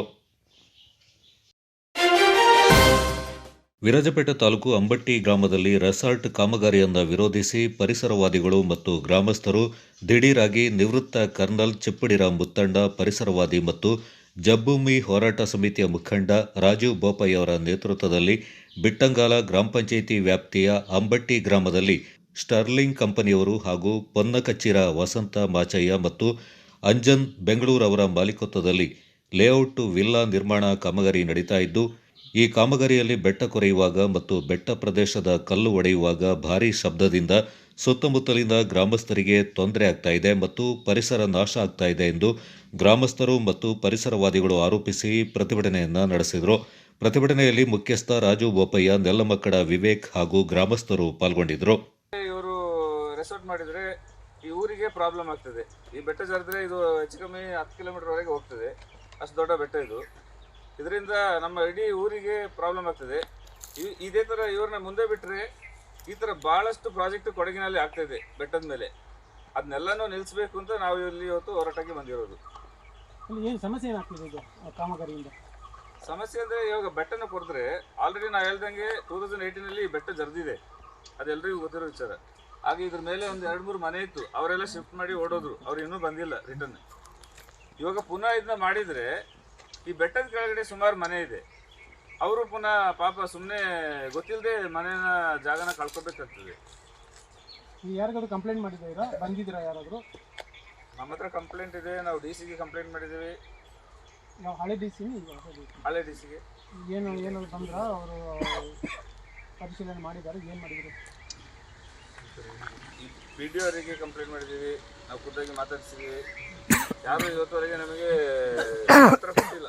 ಇವಾಗ ಇಲ್ಲಿದ್ದು PDO ಜೊತೆಲಿ ಮತ್ತು ರಘುಮಾತೆಯವ್ರ ಜೊತೆಲಿ ಇಲ್ಲಿ ಬಂದು ಇದೆಲ್ಲ ನೋಡಿ ಅವಾಗ ಸಹ ಕೆಲಸ ನಡೀತಾ ಇದ್ದು. ಸೊ ಒಂದು ವಾಟ್ಸಪ್ ಮೆಸೇಜ್ ಮಾತ್ರ ನಾವು ಕಳಿಸಿದ್ದು ಯಾರಿಗೆ, ಮೇಡಮ್ಗೆ, ಸಾವಿರ ಹತ್ರ. ಒಡನೆ ಅದೇ ದಿವಸ ಆರ್ಡರ್ ಕೊಟ್ಟು ವರ್ಕು ಸ್ಟಾಪ್ ಆಯಿತು. ಮತ್ತು ಇದು ಪುನಃ ಅದೇ ಇದು ಯಾವುದೋ ಒಂದು ಭ್ರಷ್ಟ ಅಧಿಕಾರಿಗೆ ಇವರು ಲಂಚ ಕೊಟ್ಟು ಪರ್ಮಿಷನ್ ತಗೊಂಡು ಮಾಡ್ತಾ ಇದ್ದೀನಿ ಅಂತ ನನಗೆ ಹೇಳಲಿಕ್ಕೆ ಏನೂ ಇದಿಲ್ಲ, ಹೆದರಿಕೆ ಇಲ್ಲ. ಆ ಭ್ರಷ್ಟ ಅಧಿಕಾರಿ ಯಾರು ಅಂತ ನಾವು ಕಂಡುಹಿಡಬೇಕು, ಅವನ ಮೇಲೆ ಆ್ಯಕ್ಷನಾಗಿ ಅವ್ನು ಡಿಸ್ಮಿಸ್ ಮಾಡಬೇಕು. ಯಾಕೆಂತ ಇಂಥ ಭ್ರಷ್ಟಾಚಾರದಿಂದ ಕೊಡಗಿದು ಹಾಳಾಗ್ತಾ ಉಂಟು. ಯಾಕೆಂದರೆ ಇದು ಕಾನೂನು ಉಲ್ಲಂಘನೆ. ಕರ್ನಾಟಕ ಲ್ಯಾಂಡ್ ರೆವೆನ್ಯೂ 1964 ಪ್ರಕಾರ ಹೀಗೆ ಲ್ಯಾಂಡ್ ಕನ್ವರ್ಷನ್ ಮಾಡೋಂಗೇ ಇಲ್ಲ ಕೊಡಗಿನಲ್ಲಿ. ಜಮ್ಮ, ಬಾಣೆ, ಕಾಫಿ ತೋಟ, ಗದ್ದೆನ ಕನ್ವರ್ಷನ್ ಮಾಡೋಂಗೆ ಇಲ್ಲ. ಇಲ್ಲಿ ಎಷ್ಟೋ 100 ಸೈಟು, ಅಲ್ಲಿ ಒಂದು 19 ಲಕ್ಸರಿ ವಿಲ್ಲಾ, ಒಂದೊಂದು ವಿಲ್ಲಾ 1,33,00,000ಕ್ಕೆ ಹೋಗ್ತದೆ. ಈ ಹಣದ ಆಶೆಗೆ ಇವ್ರು ಏನು ಮಾಡಿಬಿಡ್ತಾರೆ, ಯಾರನ್ನೂ ಬೇಕಾದರೆ ಮಾರಿಬಿಡ್ತಾರೆ. ಇದೊಂದು ಪ್ರಾಜೆಕ್ಟ್ ನಿಲ್ಲಿಸಬೇಕು, ಮತ್ತು ಬೇರೆ ಎಲ್ಲಿ ಪ್ರಾಜೆಕ್ಟ್ ಹಾಕಿ ನಾವು ಹೋರಾಟ ಮಾಡಿ ನಿಲ್ಲಿಸ್ತೀವಿ ಖಂಡಿತ. ಯಾಕೆಂದರೆ ಆಲ್ರೆಡಿ ನಮಗೆ ಕರ್ನಾಟಕ ಹೈಕೋರ್ಟಿಂದ ಈ ಫೇವರೇಬಲ್ ಆರ್ಡರ್ ಸಿಕ್ಕಿದೆ. ಇದು ಈ ಕರ್ನಾಟಕ ಲ್ಯಾಂಡ್ ರೆವೆನ್ಯೂ ಆ್ಯಕ್ಟ್ ಉಲ್ಲಂಘನೆ ಆಗ್ತಾ ಉಂಟು, ಅದು ನಿಲ್ಲಬೇಕು ಅಂತ ಕೊಡಗಿನಲ್ಲಿ. ಇದು ಯಾವ ಲ್ಯಾಂಡ್ ಸರ್? ಯಾವ ಲ್ಯಾಂಡ್ ಇದು? ಇದು ಬೇಸಿಕಲಿ ಇದು ಬೆಟ್ಟ ಇದೆ. ನಿಮಗೆ ಗೊತ್ತಿದೆ 2018 ಅಲ್ಲಿ ಮಕ್ಕಂದೂರಲ್ಲಿ ಲ್ಯಾಂಡ್ ಸ್ಲೈಡ್ ಆಗುವಾಗ ಆವಾಗ ಕುಮಾರಸ್ವಾಮಿ ಗೌರ್ಮೆಂಟ್ ಒಂದು ಕ್ಲಿಯರ್ ಇದು ಆರ್ಡರ್ ಪಾಸ್ ಮಾಡಿದ್ದಾರೆ. ಈ ಭೂಕುಸಿತ ಜಾಗದಲ್ಲಿ ಲ್ಯಾಂಡ್ ಸ್ಲೈಡ್ ಪ್ರೋನ್ ಏರಿಯಾದಲ್ಲಿ ಹೀಗೆ ಮಾಡೋಂಗೇನೇ ಇಲ್ಲ. ಪ್ಲಸ್ ಜಮ್ಮ, ಬಾಣೆ, ಸಾಗು ಮತ್ತು ಕಾಫಿ ತೋಟ, ಗದ್ದೆಯಲ್ಲಿ ಕನ್ವರ್ಷನ್ ಮಾಡೋಂಗೇನೇ ಇಲ್ಲ. It is totally violation. ನಾಳೆ ಇದು ಲ್ಯಾಂಡ್ ಸ್ಲೈಡ್ ಆದರೆ ಈ ಜನರಿಗೆ ಏನಾಗಬೇಕು? ಮತ್ತು ನಾನು ಇನ್ನೊಂದು ವಿಷಯ ಹೇಳ್ತೀನಿ. ನಾನು ಆರ್ಮಿಲಿದ್ದೀನಿ. ನಮಗೆ ಈ ಆವಲಂಚ್ ಆಗ್ತದಲ್ಲ, ಸ್ನೋ ಬಂದು ಅದರಲ್ಲಿ ನಮ್ಮದು ಬೆಟ್ಟದಿಂದ 6 ಜನ ನಾವು ಕಳ್ಕೊಂಡಿದ್ದೀವಿ ಒಂದು ದಿವಸ, ಒಂದೇ ರಾತ್ರಿಲಿ. ಆದರೆ ಅಂತೂ ಸರ್ ನಾನು ಹೇಳ್ತೀನಿ, ಅದರಲ್ಲಿ ಸುಮಾರು ಜನರು ಸುಮಾರಲ್ಲಿ ಆವಲಂಚ್ ಆಗ್ತದೆ ಬಚಾವಾಗಿದ್ದಾರೆ. ಯಾಕೆಂದರೆ ಆ ಸ್ನೋ ಉಂಟಲ್ಲ, ಅದನ್ನ ಪುಷ್ ಮಾಡಿದ್ರೆ ಉಸಿರಾಡಲಿಕ್ಕೆ ಸ್ವಲ್ಪ ಇದು ಸಿಗ್ತದೆ, ಚಾನ್ಸ್ ಇದೆ. ಅದು ಯಾವಾಗ ಮಣ್ಣು ಸ್ಲೈಡ್ ಆಗ್ತದೆ, ಅದು ಒಡನೆ ಇಲ್ಲೇ ಹೋಗಿ 5 ಮಿನಿಟಲ್ಲಿ ಕ್ಲೋಸ್. ಬಚಾವ್ ಮಾಡೋಂಗೆ ಇಲ್ಲ. ಈಗ 2 ಅಡಿ ಮಣ್ಣಲ್ಲಿ ಮನುಷ್ಯ ಸಾಯ್ತಾನೆ. ಈ ವಿಚಾರದಲ್ಲಿ ಯಾರಾದರೂ RT ಹಾಕಿದ್ದೀರಾ, ಡಾಕ್ಯುಮೆಂಟ್ಸ್ ತೆಗೆದಿದ್ದೀರಾ? ಏನಂತ ಮಾಹಿತಿ ಸಿಗ್ತಾ ಇದೆ ನಿಮಗೆ? ಇದು ಅಕ್ರಮವಾಗಿ ನಡೀತಿದೆಯೋ ಅಥವಾ ಅಕ್ರಮವಾಗಿ ಅದಕ್ಕೆ ಕನ್ವರ್ಷನ್ಗೆ ಅವಕಾಶ ಕೊಟ್ಟಿದ್ದಾರೋ DC ಕಡೆಯಿಂದ? ಏನಾಗಿದೆ, ಏನಾದರೂ ಮಾಹಿತಿ ಇದೆಯಾ ಅನ್ನೋದು? ಇವಾಗ ನಾವು ಹಾಕ್ತೀವಿ, RT ಹಾಕ್ತೀವಿ, ಮತ್ತು ಇದು ನಿಲ್ದಿಲ್ಲ, ನಾವು ಪ್ರೊಟೆಸ್ಟ್ ಮಾಡಿ ಪೀಸ್ಫುಲಿ ಪ್ರೊಟೆಸ್ಟ್ ಮಾಡ್ತಾ ಇದ್ದೀವಿ. ಇಲ್ಲದೋದ್ರೆ ವಿಲ್ ಗೋ ಟು ಕೋರ್ಟ್ಗೆ ಹೋಗಿ will ask for action against concern officer given the permission. ಶಾಸಕರ ಗಮನಕ್ಕೆ ತಂದಿದ್ದೀರಾ?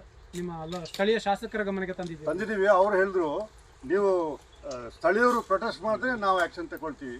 ಸುಮ್ಮನೆ ನಾನೇ ಅಡ್ಹಾಕ್ ಆ್ಯಕ್ಷನ್, ಅವರು ಹೇಳೋದು ಮಾತು ಕರೆಕ್ಟು. ಸುಮ್ಮನೆ ಅವರೇ ಅಡ್ಹಾಕ್ ಆ್ಯಕ್ಷನ್ ತಗೊಳ್ಳಿದೆ, ನೀವು ಪ್ರೊಟೆಸ್ಟ್ ಮಾಡಿ ಸ್ಥಳೀಯರು ಬಂದು ಸೇರಲಿ, ಅವಾಗ ನಾನು ಆ್ಯಕ್ಷನ್ ತಗೊಳ್ತೀನಿ ಹೇಳಿದೆ. ಇದು ನೋಡಬೇಕು ಸರ್, ಕೊಡಗು ಅನ್ನೋದು ಕೇವಲ ಯಾರು ಗಮನಕ್ಕೆ ತರಬೇಕನ್ನೋದು ಇಲ್ಲ. ಯಾಕೆಂತ ಹೇಳಿದ್ರೆ ಅವ್ಯಾಹಿತವಾಗಿ ಇದೊಂದು ದಂಧೆಯಾಗಿ ನಡೀತಾ ಇದೆ. ಹಾಗಾಗಿ ಈ ಆ್ಯಕ್ಷನ್ ಮಾಡಲಿಕ್ಕೆ ನಾವೇನೋ ಅಪ್ಲಿಕೇಶನ್ ಕೊಟ್ಟು ಆಗಬೇಕನ್ನೋದು ಇಲ್ಲ. ಇದು ಆಗಬೇಕು. ಇದು ಒಂದಷ್ಟು ವರ್ಷದಿಂದ ಎಲ್ಲ ಜಿಲ್ಲಾಧಿಕಾರಿಗಳಿಗಾಗಲಿ, ನಮ್ಮ AC ಅವರಿಗಾಗಲಿ, ಎಲ್ಲ ಪಂಚಾಯತಿ PDOಗಳಿಗಾಗಲಿ ಅಪ್ಲಿಕೇಶನ್ ಅದನ್ನು ಕೊಡ್ತಾ ಬರ್ತಾ ಇದ್ದೀವಿ. ಕೊಡೋದೇನಿಲ್ಲ. ನಾವು ಇದೊಂದು ಬೆಟ್ಟ ಈಗ ನಾವು ಕಾಣ್ತಾ ಇದ್ದೀವಿ. ಆದರೆ ಇಡೀ ಕೊಡಗಿನಲ್ಲಿ ವ್ಯವಸ್ಥಿತವಾಗಿ ಯಾವ ಥರ ನಡೀತಿದೆ ಅಂತ ಹೇಳಿದ್ರೆ ನಾವೇನು ನಿಮಗೆ ತೋರಿಸೋದು ಬೇಡ, ನೀವೇ ವರದಿ ಮಾಡ್ಬೋದು. ಇಲ್ಲಿಂದ ಮಡಿಕೇರಿಗೆ ಹೋಗೋವರಿಗೆ ಎಷ್ಟು ಜಾಗದಲ್ಲಿ ಮಣ್ಣು ಹಾಕಿದ್ದಾರೆ, ಎಷ್ಟು ಜಾಗದಲ್ಲಿ ಅದನ್ನು ಹೈಟ್ ಮಾಡಿ ಅದನ್ನು ಕನ್ವರ್ಷನ್ ಮಾಡಿದ್ದಾರೆ. ಈ ಥರದ ಒಂದು ವ್ಯವಸ್ಥೆ ಇನ್ನು ಎಲ್ಲ ದಿನಗಳಲ್ಲಿ ನಡೆದ್ರೆ, ಕೆಲವೊಬ್ಬರು ಮೊನ್ನೆ TV ಹೇಳೋದು ಕೇಳಿದೆ ಅಲ್ಲ, ಯಾವುದೋ ಚಾನಲಲ್ಲಿ ನೋಡಿದೆ ನಾನು, ರೈಲ್ವೆ ಬಂದರೆ ಒಳ್ಳೆ ಚೆನ್ನಾಗಿತ್ತು, ಒಳ್ಳೆ ಡೆವಲಪ್ ಆಗ್ತಾ ಇತ್ತು, ನಮಗೆ ಭಾಳಷ್ಟು ಜನರಿಗೆ ಅದರಿಂದ ಬದುಕು ಕಟ್ಕೊಳ್ತಿದ್ದೀವಿ, ಇದು ಒಂದಷ್ಟು ಜನರಿಗೆ ಪ್ರಾಬ್ಲಮ್ ಆಯಿತು ಅನ್ನೋದನ್ನು ಹೇಳ್ತಾ ಇದ್ರು ಮೊನ್ನೆ, ಒಳ್ಳೆ ತಿಳಿದವರು. ಅವ್ರಿಗೊಂದು ಮಾತನ್ನು ಈ ಸಂದರ್ಭದಲ್ಲಿ ಹೇಳ್ತೀನಿ. ಬೆಟ್ಟದಲ್ಲಿ 150-160 ವಿಲಾ ಬಂದರೆ ಯಾವನಾದರೂ ಮಾರಿರಲಿ, ಚಿಂತೆ ಇಲ್ಲ. ಇದೊಂದು ಭೂಮಾಫಿಯಾ. ಒಂದು 160 ವಿಲಾ ಬಂದರೆ ಈ ಬೆಟ್ಟನ ತೀರಾ ಸಮತಟ್ಟು ಮಾಡಿದ್ರೆ ಆ ಗ್ರಾಮದವರ ಪರಿಸ್ಥಿತಿ ಏನಾಗಬೇಕು? ಈಗ ಟ್ರೈನ್ದಾಗಲೇ ಹೇಳಿದೆ, ಟ್ರೈನ್ ಬಂದಾಗ ಒಂದಷ್ಟು ಜನರು ಎಲ್ಲಿಂದ ಬಂದು ಬಾಡಿಗೆ ಮನೆ ಮಾಡಿ ಇಲ್ಲಿ ಚಾಯ ಮಾರಿ ಇನ್ನೊಂದು ಮಾಡಿ ಏನೋ ಒಂದು ಬದುಕು ಕಟ್ಕೊಳ್ತಾನೆ. ಇಲ್ಲಿದ್ದವನು 3/4 ಎಕರೆ ಅದ್ರ ಆಸ್ಪಾಸ್ ಜಾಗ ಹೋದಾಗ ಅವನ ಪರಿಸ್ಥಿತಿ ಏನಾಗಬೇಕು? ಅವನು ಹೋಗಿ ಚಾಯ ಮಾರಬೇಕು ನಾಳೆ. ಈ ಸ್ಥಿತಿಯಲ್ಲಿ ಕೊಡಗನ್ನು ಉಳಿಸ್ಬೇಕಂತೇಳಿ ಇವರ ಮುಂದಾಳತ್ವದಲ್ಲೇ ಒಂದು 10-15 ವರ್ಷದಿಂದ ನಾವು ಹೋರಾಟ ಮಾಡ್ತಾನೆ ಬರ್ತಾ ಇದ್ದೀವಿ. ಇವತ್ತು ಈ ಬೆಟ್ಟ ಕಾಣ್ತಾ ಇದೆ, ಬಿಟ್ಟಂಗಲದ ಈ ಭೂಭಾಗ ಯಾವುದೆಲ್ಲ ಇದೆ ಕಂಪ್ಲೀಟ್ ಕನ್ವರ್ಷನ್ ಆಗಿದೆ, ಯಾವುದು ಬಾಕಿ ಇಲ್ಲ. ನಾವು ಹೇಳ್ತೀವಿ ನೀರು ಬೇಕು, ನಮ್ಮಲ್ಲಿ ಪರಿಸರ ಉಳಿಬೇಕು, ನಾಳೆ ನಾಳಿದ್ದು ಮೈಸೂರು ಬೆಂಗಳೂರಿಗೆ ನೀರು ಕೊಡಬೇಕು, ಎಲ್ಲರೂ ನಮ್ಮ ಸರ್ಕಾರ ಹೇಳ್ತಾ ಇದೆ. ಆದರೆ ಉಳಿಸ್ಕೊಳ್ತೀವಿ ಅಂತ ಹೇಳಿದ್ರೆ ಕೂಡಿ ಬಾಳು ಸೇರು ತಿನ್ನುವಂಥ ಪರಿಸ್ಥಿತಿ ಆಗ್ಬಿಟ್ಟಿದೆ ನಮ್ಮ ಕೊಡಗು. ಕೂಡಿ ಬಾಳು ಸೇರಿ ತಿನ್ನುವ ಅನ್ನೋಂಥ ಒಂದು ಪರಿಸ್ಥಿತಿ ನಿರ್ಮಾಣ ಆಗಿದೆ ನಮ್ಮಲ್ಲಿ. ಅದು ಆಗಬಾರ್ದು ನಮ್ಮಲ್ಲಿ. ನಾನು ಯಾರ ಮೇಲೆ ಇದು ಮಾಡ್ತಾ ಇಲ್ಲ, ನಮ್ಮವರೇ ದಲ್ಲಾಳಿಗಳು, ನಮ್ಮವರೇ ಬ್ರೋಕರ್ಸ್ಗಳು ಮಾಡ್ತಾ ಇರೋದು ಈ ಕೆಲಸ. ಯಾವನೋ ಬಂದು ಮಾಡ್ತಾ ಇಲ್ಲ. ಈ ಸ್ಟರ್ಲಿಂಗ್ ಅವರು ಮಾಡಿದ್ರು ಸಹ ನಮ್ಮ ದಲ್ಲಾಳಿಗಳಿಂದನೇ ಇದಾಗ್ತಾ ಇರೋದು. ಅದಕ್ಕಾಗಿ ನಾವು ಮುಂದಿನ ದಿನಗಳಲ್ಲಿ ಏನು ನಾವು ಒಂದು ರೈಲ್ವೆ ಹೋರಾಟವನ್ನು ಮಾಡಿದ್ದೀವಿ, ಅದೇ ಥರದೊಂದು ಹೋರಾಟ ಸಮ ಈ ಭೂಮಾಫಿಯಾಕ್ಕೆ ನಾವು ಇಳಿಬೇಕಾಗ್ತದೆ ಮುಂದಿನ ದಿನಗಳಲ್ಲಿ. ಇದನ್ನು ಬಿಟ್ಟುಬಿಟ್ಟಿದ್ದೀವಿ ಅಂತಲ್ಲ. ಇದು ನಾವು ಯಾವುದೇ ಡಿ ಸಿಗಳಿಗೆ ಅರ್ಜಿ ಕೊಡಬೇಕಂತಿಲ್ಲ. ಅವರಿಗೆ ಒಂದು ಕಾನೂನು ಅಂತ ಇದೆಯಲ್ಲ, ಡಿ ಸಿಗಳಿಗೆ ಕಾನೂನು ಅಂತ ಇದೆಯಲ್ಲ. ಯಾರೋ ಒಂದು ಕಂಪ್ಲೇಂಟ್ ಕೊಟ್ಟರೆ ಮಡಿಕೇರಿಯಿಂದ ಬಂದು ಯಾರಾದರೂ ಸರಿ ಕಾನೂರಲ್ಲಿ ರೈಡ್ ಮಾಡ್ತಾರೆ, ಅಲ್ಲ ಕುಟ್ಟದಲ್ಲಿ ರೈಡ್ ಮಾಡ್ತಾರೆ. ಅವರಾಗಿ ಒಂದು ಯಾವುದಾದ್ರೂ ಕಂಪ್ಲೇಂಟ್ನ ಇಲ್ಲಿವರೆಗೆ ರಿಜಿಸ್ಟರ್ ಮಾಡ್ಕೊಂಡಿದ್ದು ನಾವೇನಾದರೂ ನೋಡಿದ್ದೀವ? ಇಲ್ಲ. ಹಾಗಾಗಿ ದಯವಿಟ್ಟು ತಮ್ಮನ್ನು ಕೇಳ್ಕೊಳ್ಳೋದು, ಈ ಭೂಮಾಫಿಯಾ ಬಂದರೆ ಕೆಲವೊಂದು ವರ್ಷಗಳಲ್ಲಿ ಕೊಡಗೆ ಉಳಿಯೋದಿಲ್ಲ. ಹಾಗಾಗಿ ನಮಗೆ ವಯನಾಡ್ ಆಗಿದೆಯಲ್ಲ, ಆ ಪರಿಸ್ಥಿತಿ ನಿರ್ಮಾಣ ಆಗ್ತದೆ. ಆ ಕಾರಣದಿಂದ ನಾವು ಈ ಕೊಡಗಾಗಿ ಉಳಿಸ್ಬೇಕಂತ ಹೇಳಿದ್ರೆ ನಾವು ಮಾತ್ರ ಅಲ್ಲ, ನಿಮ್ಮ ಸಹಕಾರ ಭಾಳ ಅಗತ್ಯ. ಯಾಕೆಂತ ಹೇಳಿದ್ರೆ ನೀವು ಮಾಡುವ ವರದಿಯ ಮೇಲೆ ಭಾಳಷ್ಟು ವ್ಯವಸ್ಥಿತವಾದ ಕಾರ್ಯಕ್ರಮಗಳು ನಡೀತದೆ. ನಿಮ್ಮನ್ನು ನಂಬ್ತಾರೆ ಜನರು. ಇದನ್ನು ಉಲ್ಲೇಖ ಮಾಡಿ ಬೆಟ್ಟ ಒಂದು ಉದಾಹರಣೆ. ಆದರೆ ಕೊಡಗು ಪೂರ್ತಿ ಸರ್ವನಾಶ ಹೋಗ್ತಾ ಇದೆ. ಇದಕ್ಕೆ ಅವಕಾಶ ಆಗಬಾರ್ದು. ಸಾಮಾಜಿಕ ಜಾಲತಾಣದಲ್ಲಿ, ಮಾಧ್ಯಮಗಳಲ್ಲಿ ಹಾಗೂ ದೃಶ್ಯ ಮಾಧ್ಯಮಗಳ ಮೂಲಕ ನೆಚ್ಚಿನ ಶಾಸಕರಾದ ಅಜ್ಜಿಕುಟ್ಟಿರ ಎಸ್ ಪೊನ್ನಣ್ಣ ಅವರ ಬಗ್ಗೆ ಇಲ್ಲಸಲ್ಲದ ಸುಳ್ಳು ಸುದ್ದಿಗಳನ್ನು ಹರಡಿಸುತ್ತಾ ಜನರ ದಾರಿ ತಪ್ಪಿಸುತ್ತಿರುವುದು ವಿಪರ್ಯಾಸ. ಇದನ್ನು ನಾಪೊಕ್ಲು ವಲಯ ಕಾಂಗ್ರೆಸ್ ತೀವ್ರವಾಗಿ ಖಂಡಿಸುತ್ತೆ ಅಂತ ನಾಪೊಕ್ಲು ವಲಯ ಕಾಂಗ್ರೆಸ್ ಅಧ್ಯಕ್ಷ ಮಾಚೆಟ್ಟಿರ ಕುಸು ಕುಶಾಲಪ್ಪ ಹೇಳಿದ್ದಾರೆ. ಬೇತು ಗ್ರಾಮದ ಧವಸ ಭಂಡಾರದಲ್ಲಿ ಏರ್ಪಡಿಸಿದ್ದ ಸುದ್ದಿಗೋಷ್ಠಿಯಲ್ಲಿ ಮಾತನಾಡಿದವರು, ಒಂದು ಸರ್ಕಾರದ ಅಧೀನದಲ್ಲಿ ನಡೆಯುವಂತಹ ಕಾಮಗಾರಿಗಳ ಸ್ಥಳವನ್ನು ಹಲವು ಬಾರಿ ಪರಿಶೀಲಿಸಿ ಸರ್ವೆಯನ್ನ ಮಾಡಿ ಮೂಲ ದಾಖಲಾತಿಗಳನ್ನು ಪರಿಶೀಲಿಸಿ ಆದ ನಂತರ ಜಾಗ ಹೆಸರಲ್ಲಿದೆಯೋ ಅಂದರೆ ಮಾತ್ರ ಸರ್ಕಾರದಿಂದ ಅನುದಾನ ಬಿಡುಗಡೆಗೊಳ್ಳಲು ಸಾಧ್ಯ. ಇದು ಸಾಮಾನ್ಯವಾಗಿ ಎಲ್ಲರಿಗೂ ಗೊತ್ತಿರುವ ವಿಷಯ. ಈಗ ನಮ್ಮ ಬೆಚ್ಚಿನ ಶಾಸಕರ ಮೇಲೆ ಮಾಡಿದಂತಹ ಆಪಾದನೆ ಸತ್ಯಕ್ಕೆ ದೂರವಾಗಿದೆ. ಏಕೆಂದರೆ ನೂತನ ಶಾದಿ ಮಹಲ್ ನಿರ್ಮಾಣಕ್ಕೆ ಗುದ್ದಲಿ ಪೂಜೆ ಮಾಡಿದಂತಹ ಜಾಗ ನಾಪೊಕ್ಲು ಜಮಾತಿಗೆ ಸಂಬಂಧಪಟ್ಟ ಜಾಗ.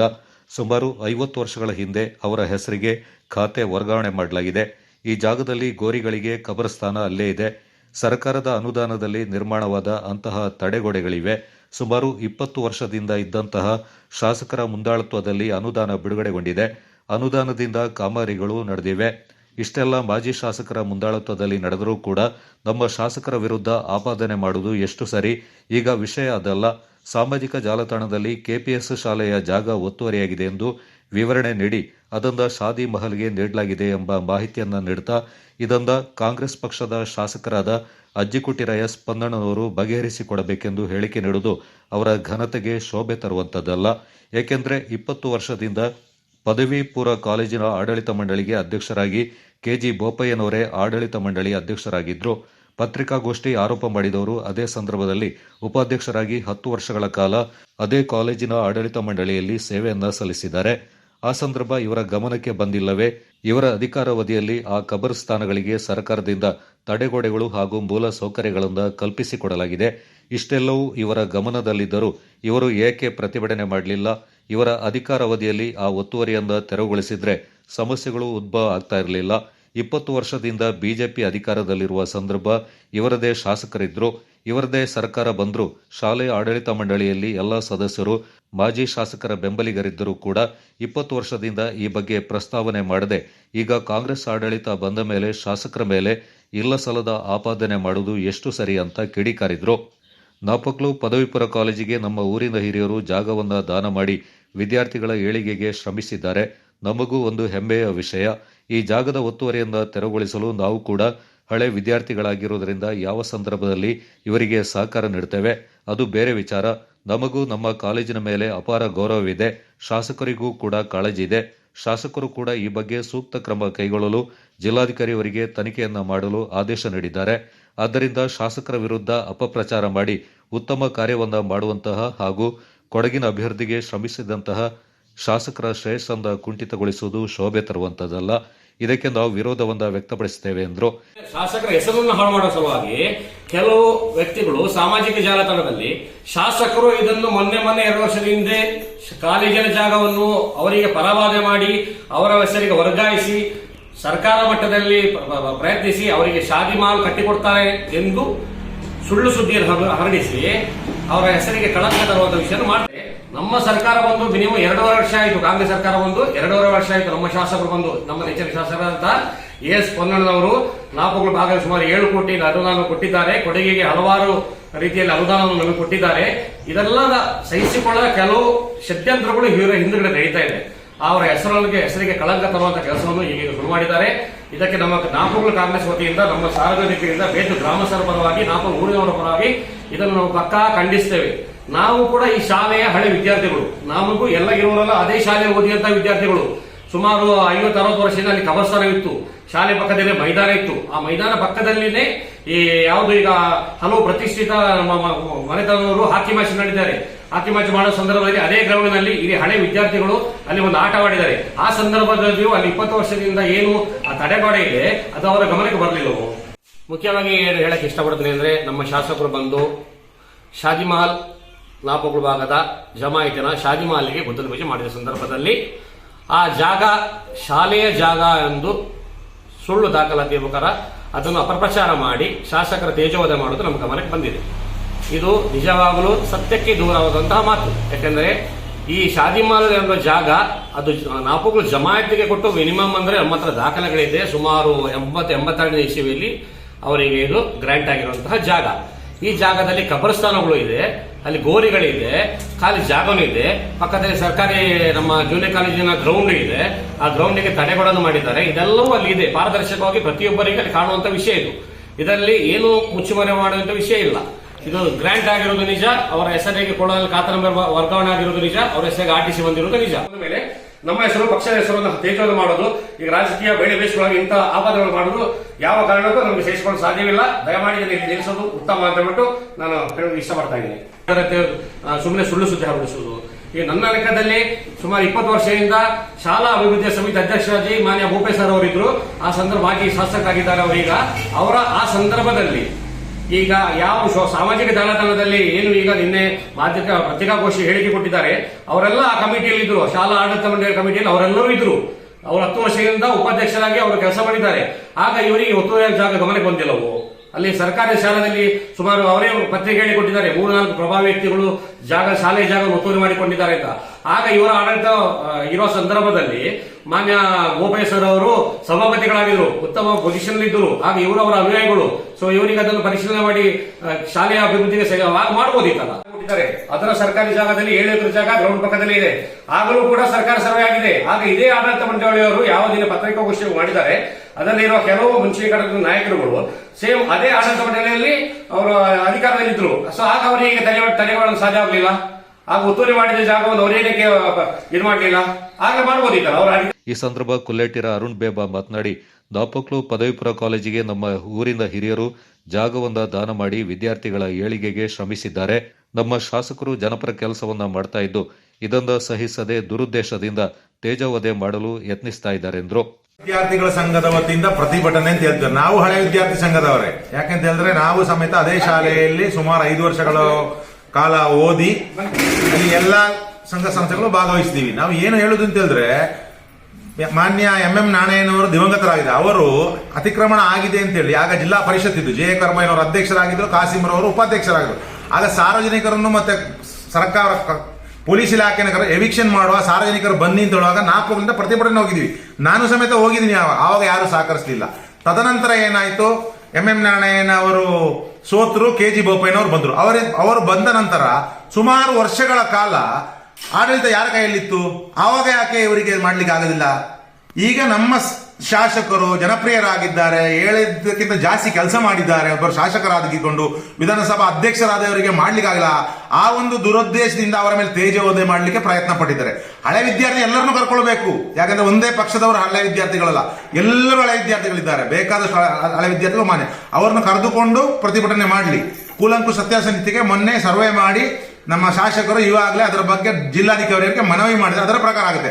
ಅರ್ಜಿ ಇವತ್ತು ಕೊಟ್ಟ ಮೇಲೆ ಎಲ್ಲೂ ಆಗೋದಿಲ್ಲ. ಕಾಫಿ ತೋಟ ಆಗಲಿ ಯಾವುದೇ ಕೆಲಸ ಎಲ್ಲರಿಗೂ ಮದುವೆ ಪ್ರಿಂಟ್ ಇನ್ವಿಟೇಷನ್ ಪ್ರಿಂಟ್ ಮಾಡಿ ಇವತ್ತು ನಾಳೆ ಮದುವೆ ಮಾಡೋದಿಲ್ಲ. ಪತ್ರಿಕಾ ಹೇಳಿಕೆ ಕೊಡುವಾಗ ಬಹಳ ಜವಾಬ್ದಾರಿಯುತ ಸ್ಥಾನದಲ್ಲಿರೋ ಬಹಳ ಯೋಚನೆ ಮಾಡಿ ನಾವು ಮಾಡಬೇಕು. ಯಾಕಂದ್ರೆ ಇವಾಗ ಮುಂಚಿನಾಗೆ ಕೈ ಬರವಣಿಗೆಯಲ್ಲಿ ಹೋಗೋದು, ಸಾಮಾಜಿಕ ದಾನ ಕ್ಷಣದಲ್ಲಿ ಪ್ರಪಂಚದಾದ್ಯಂತ ಹೋಗುತ್ತೆ. ಚೆನ್ನಾಗಿ ತಿಳ್ಕೊಳ್ಬೇಕು. ಒಂದು ಯಾರೇ ಆಗಲಿ ಪ್ರತಿಷ್ಠೆ ವ್ಯಕ್ತಿ ಆಗಲಿ ಜನಪ್ರತಿನಿಧಿ ಅವರ ಮೇಲೆ ಆರೋಪ ಮಾಡುವಾಗ ಸತ್ಯಾಸತ್ಯ ತಿಳಿಸಬೇಕು. ಯಾಕೆ ಅಂತ ಹೇಳಿದ್ರೆ ಕಬರಸ್ಥಾನ ಯಾವುದೇ ಕಾರಣಕ್ಕೆ ಯಾವುದೇ ಜನಾಂಗ ಆಗಲಿ ಕಬರಸ್ಥಾನಕ್ಕೆ ಬಿಟ್ಟಿರ್ತಾರೆ. ಅದೊಂದು ದೇವಸ್ಥಾನಕ್ಕೆ ಸಮ. ಯಾಕೆ ಹೇಳ್ತೀನಿ ಅಂದ್ರೆ ಕಬರಸ್ಥಾನಲ್ಲಿ ನಾವು ಒಂದು ಹಿಂದೂಗಳು ಮಣ್ಣಿನ ರೂಪದಲ್ಲಿ ಹೊತ್ತಿ ಬೂದಿ ರೂಪದಲ್ಲಿ. ಗೋಷ್ಠಿಯಲ್ಲಿ ಗ್ರಾಮ ಪಂಚಾಯತ್ ಅಧ್ಯಕ್ಷೆ ವನಜಾಕ್ಷಿ ರೇಣುಕೇಶ್, ಕಾಳೆಯಂಡ ಸಾಬಾ ತಿಂಬಯ್ಯ, ಚೋಕೀರ ರೋಷನ್, ಬಳ್ಳೆಯ ಪಂಡ Sunita, am Mittu ಸೋಂಬಯ್ಯ, ಪಾತಂಡ Jagadish, ಚೋಕೀರ ಸುದಿ Appayya, ಅಪ್ಪೇರಿ and vision ಸೋಂಬಯ್ಯ ಪಾಲ್ಗೊಂಡಿದ್ದರು. ಶಾಸಕರು ಹಾಗೂ ಮುಖ್ಯಮಂತ್ರಿಗಳ ಕಾನೂನು ಸಲಹೆಗಾರರಾದ ಎಎಸ್ ಪಂದಣ್ಣ ಅವರ ಸೂಚನೆ ಮೇರೆಗೆ ದಾಪಕ್ಲು ಶಾದಿ ಮಹಲ್ ವಿಚಾರವಾಗಿ ಮುಂದಿನ ತನಿಖೆ ಹಾಗೂ ಆದೇಶದವರೆಗೆ ಯಥಾಸ್ಥಿತಿ ಕಾಯ್ದುಕೊಳ್ಳಲು ಜಿಲ್ಲಾಧಿಕಾರಿ ಸೋಮಶೇಖರ್ ಅವರು ಆದೇಶ ನೀಡಿದ್ದಾರೆ. ದಾಪಕ್ಲು ಹೋಬಳಿ ಬೇತು ಗ್ರಾಮದ ಸರ್ವೆ ನಂಬರ್ 18/3 ಜಾಗದಲ್ಲಿ ಯಥಾಸ್ಥಿತಿ ಕಾಯ್ದುಕೊಳ್ಳುವಂತೆ ಜಿಲ್ಲಾಧಿಕಾರಿ ಆದೇಶ ನೀಡಿದ್ದು, ಮಡಿಕೇರಿ ತಾಲೂಕು ದಾಪಕ್ಲು ಹೋಬಳಿಯ ಬೇತು ಗ್ರಾಮದ ಸರ್ವೆ ನಂಬರ್ 18/3 ಜಾಗದ ಜಂಟಿ ತಪಾಸಣೆ ಮತ್ತು ಸರ್ವೆ ನಡೆಸಿ ನಿಯಮಾನುಸಾರ ಸೂಕ್ತ ಕ್ರಮ ಕೈಗೊಂಡು ವರದಿಯನ್ನು ಸಲ್ಲಿಸಲು ಅಧಿಕಾರಿಗಳ ತಂಡವನ್ನು ರಚನೆ ಮಾಡಲಾಗಿದ್ದು, ಅಧಿಕಾರಿಗಳ ತಂಡದ ವರದಿ ಬರುವವರೆಗೂ ಹಾಗೂ ಮುಂದಿನ ನಿರ್ದೇಶನದವರೆಗೆ ಸದರಿ ಜಾಗದಲ್ಲಿ ಯಥಾಸ್ಥಿತಿ ಕಾಯ್ದುಕೊಳ್ಳಲು ಸೂಕ್ತ ಕ್ರಮ ಕೈಗೊಳ್ಳುವಂತೆ ಉಪವಿಭಾಗಾಧಿಕಾರಿ ಹಾಗೂ ಮಡಿಕೇರಿ ತಾಲೂಕು ತಹಶೀಲ್ದಾರ್ ಅವರಿಗೆ ಜಿಲ್ಲಾಧಿಕಾರಿಗಳು ಸೂಚನೆ ನೀಡಿದ್ದಾರೆ. ಕುಶಾಲನಗರದ ಎಸ್ಕೆಎಸ್ಎಸ್ಎಫ್ ಹಾಗೂ ಎಸ್ವೈಎಸ್ ವತಿಯಿಂದ ಕುಶಾಲನಗರದ ಸರ್ಕಾರಿ ಆಸ್ಪತ್ರೆಯ ಒಳರೋಗಿಗಳಿಗೆ ಹಣ್ಣು ಹಂಪಲು ವಿತರಿಸಲಾಯಿತು. ಗಣರಾಜ್ಯೋತ್ಸವ ಹಾಗೂ ಎಸ್ಕೆಎಸ್ಎಸ್ಎಫ್ನ 100ನೇ ವರ್ಷದ ಪ್ರಚಾರದ ಅಂಗವಾಗಿ ರೋಗಿಗಳಿಗೆ ಹಣ್ಣು ಹಂಪಲು ವಿತರಿಸಲಾಯಿತು.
ಈ ಸಂದರ್ಭ ಕೊಡಗು ಜಿಲ್ಲಾ ಎಸ್ಕೆಎಸ್ಎಸ್ಎಫ್ ಉಪಾಧ್ಯಕ್ಷರಾದ ಅಬ್ದುಲ್ ಮಜೀದ್ ಸಮಸ್ತದ 100ನೇ ವಾರ್ಷಿಕೋತ್ಸವದ ಅಂಗವಾಗಿ ರೋಗಿಗಳಿಗೆ ಹಣ್ಣು ಹಂಪಲು ವಿತರಿಸಲಾಯಿತು ಎಂದರು. ಗಣರಾಜ್ಯೋತ್ಸವದ ಅಂಗವಾಗಿ ಹಾಗೂ ಸಮಸ್ತ ಕೇರಳ ಜನ್ಮಭೂಮಿ ಸಮಸ್ತ ಎಂಬ ಪ್ರಸ್ಥಾನದ 100ನೇ ವರ್ಷದ ಪ್ರಯುಕ್ತ ನಾವು ಇಲ್ಲಿ ಕುಶಾಲನಗರ ಸಮುದಾಯ ಆರೋಗ್ಯ ಕೇಂದ್ರದ ರೋಗಿಗಳಿಗೆ ನಾವು ಇವತ್ತು ಒಂದು ಹಣ್ಣು ಹಂಪಲು ವಿತರಣೆ ಕಾರ್ಯಕ್ರಮವನ್ನು ಹಮ್ಮಿಕೊಂಡಿದ್ದೇವೆ. ಸಮಸ್ತ ಅಂದರೆ ಕುಶಾಲನಗರದ ನಾಗರಿಕರಿಗೆ ಸ್ವಲ್ಪ ಕಡಿಮೆ ವಿಷಯ ತಿಳಿದಿರ್ಬೋದು. ನಾಳೆ ಬರೋ ತಿಂಗಳು 4, 5, 6, 7, 8 ನಡೆಯುವ ಕಾಸರಗೋಡು ಕುನಿಯಾದಲ್ಲಿ ನಡೆಯುವ ಕಾರ್ಯಕ್ರಮಕ್ಕೆ ಎಲ್ಲರೂ ಬಂದು ಅಲ್ಲಿ ಒಂದು ಕಾರ್ಯಕ್ರಮವನ್ನು ವೀಕ್ಷಿಸಿದರೆ ಸಮಸ್ತ ಏನು ಎಂಬುದನ್ನು ಎಲ್ಲರಿಗೂ ಸಾರ್ವಜನಿಕರಿಗೆ ತಿಳಿಯಪಡಿಸಿದೆ. ಆದ್ದರಿಂದ ನಾವು ಇವತ್ತು ಗಣರಾಜ್ಯೋತ್ಸವದ ಅಂಗವಾಗಿ ಸಮಸ್ತದ 100ನೇ ವಾರ್ಷಿಕದ ಅಂಗದ ಪರವಾಗಿ ನಾವು ಕುಶಾಲನಗರದ ಎಸ್ಕೆಎಸ್ಎಸ್ಎಫ್ ಕುಶಾಲನಗರ ಶಾಖೆಯವರು ಒಂದು ಹಣ್ಣು ಹಂಪಲು ಕಾರ್ಯಕ್ರಮವನ್ನು ನಾವು ನಡೆಸುತ್ತಿದ್ದೇವೆ.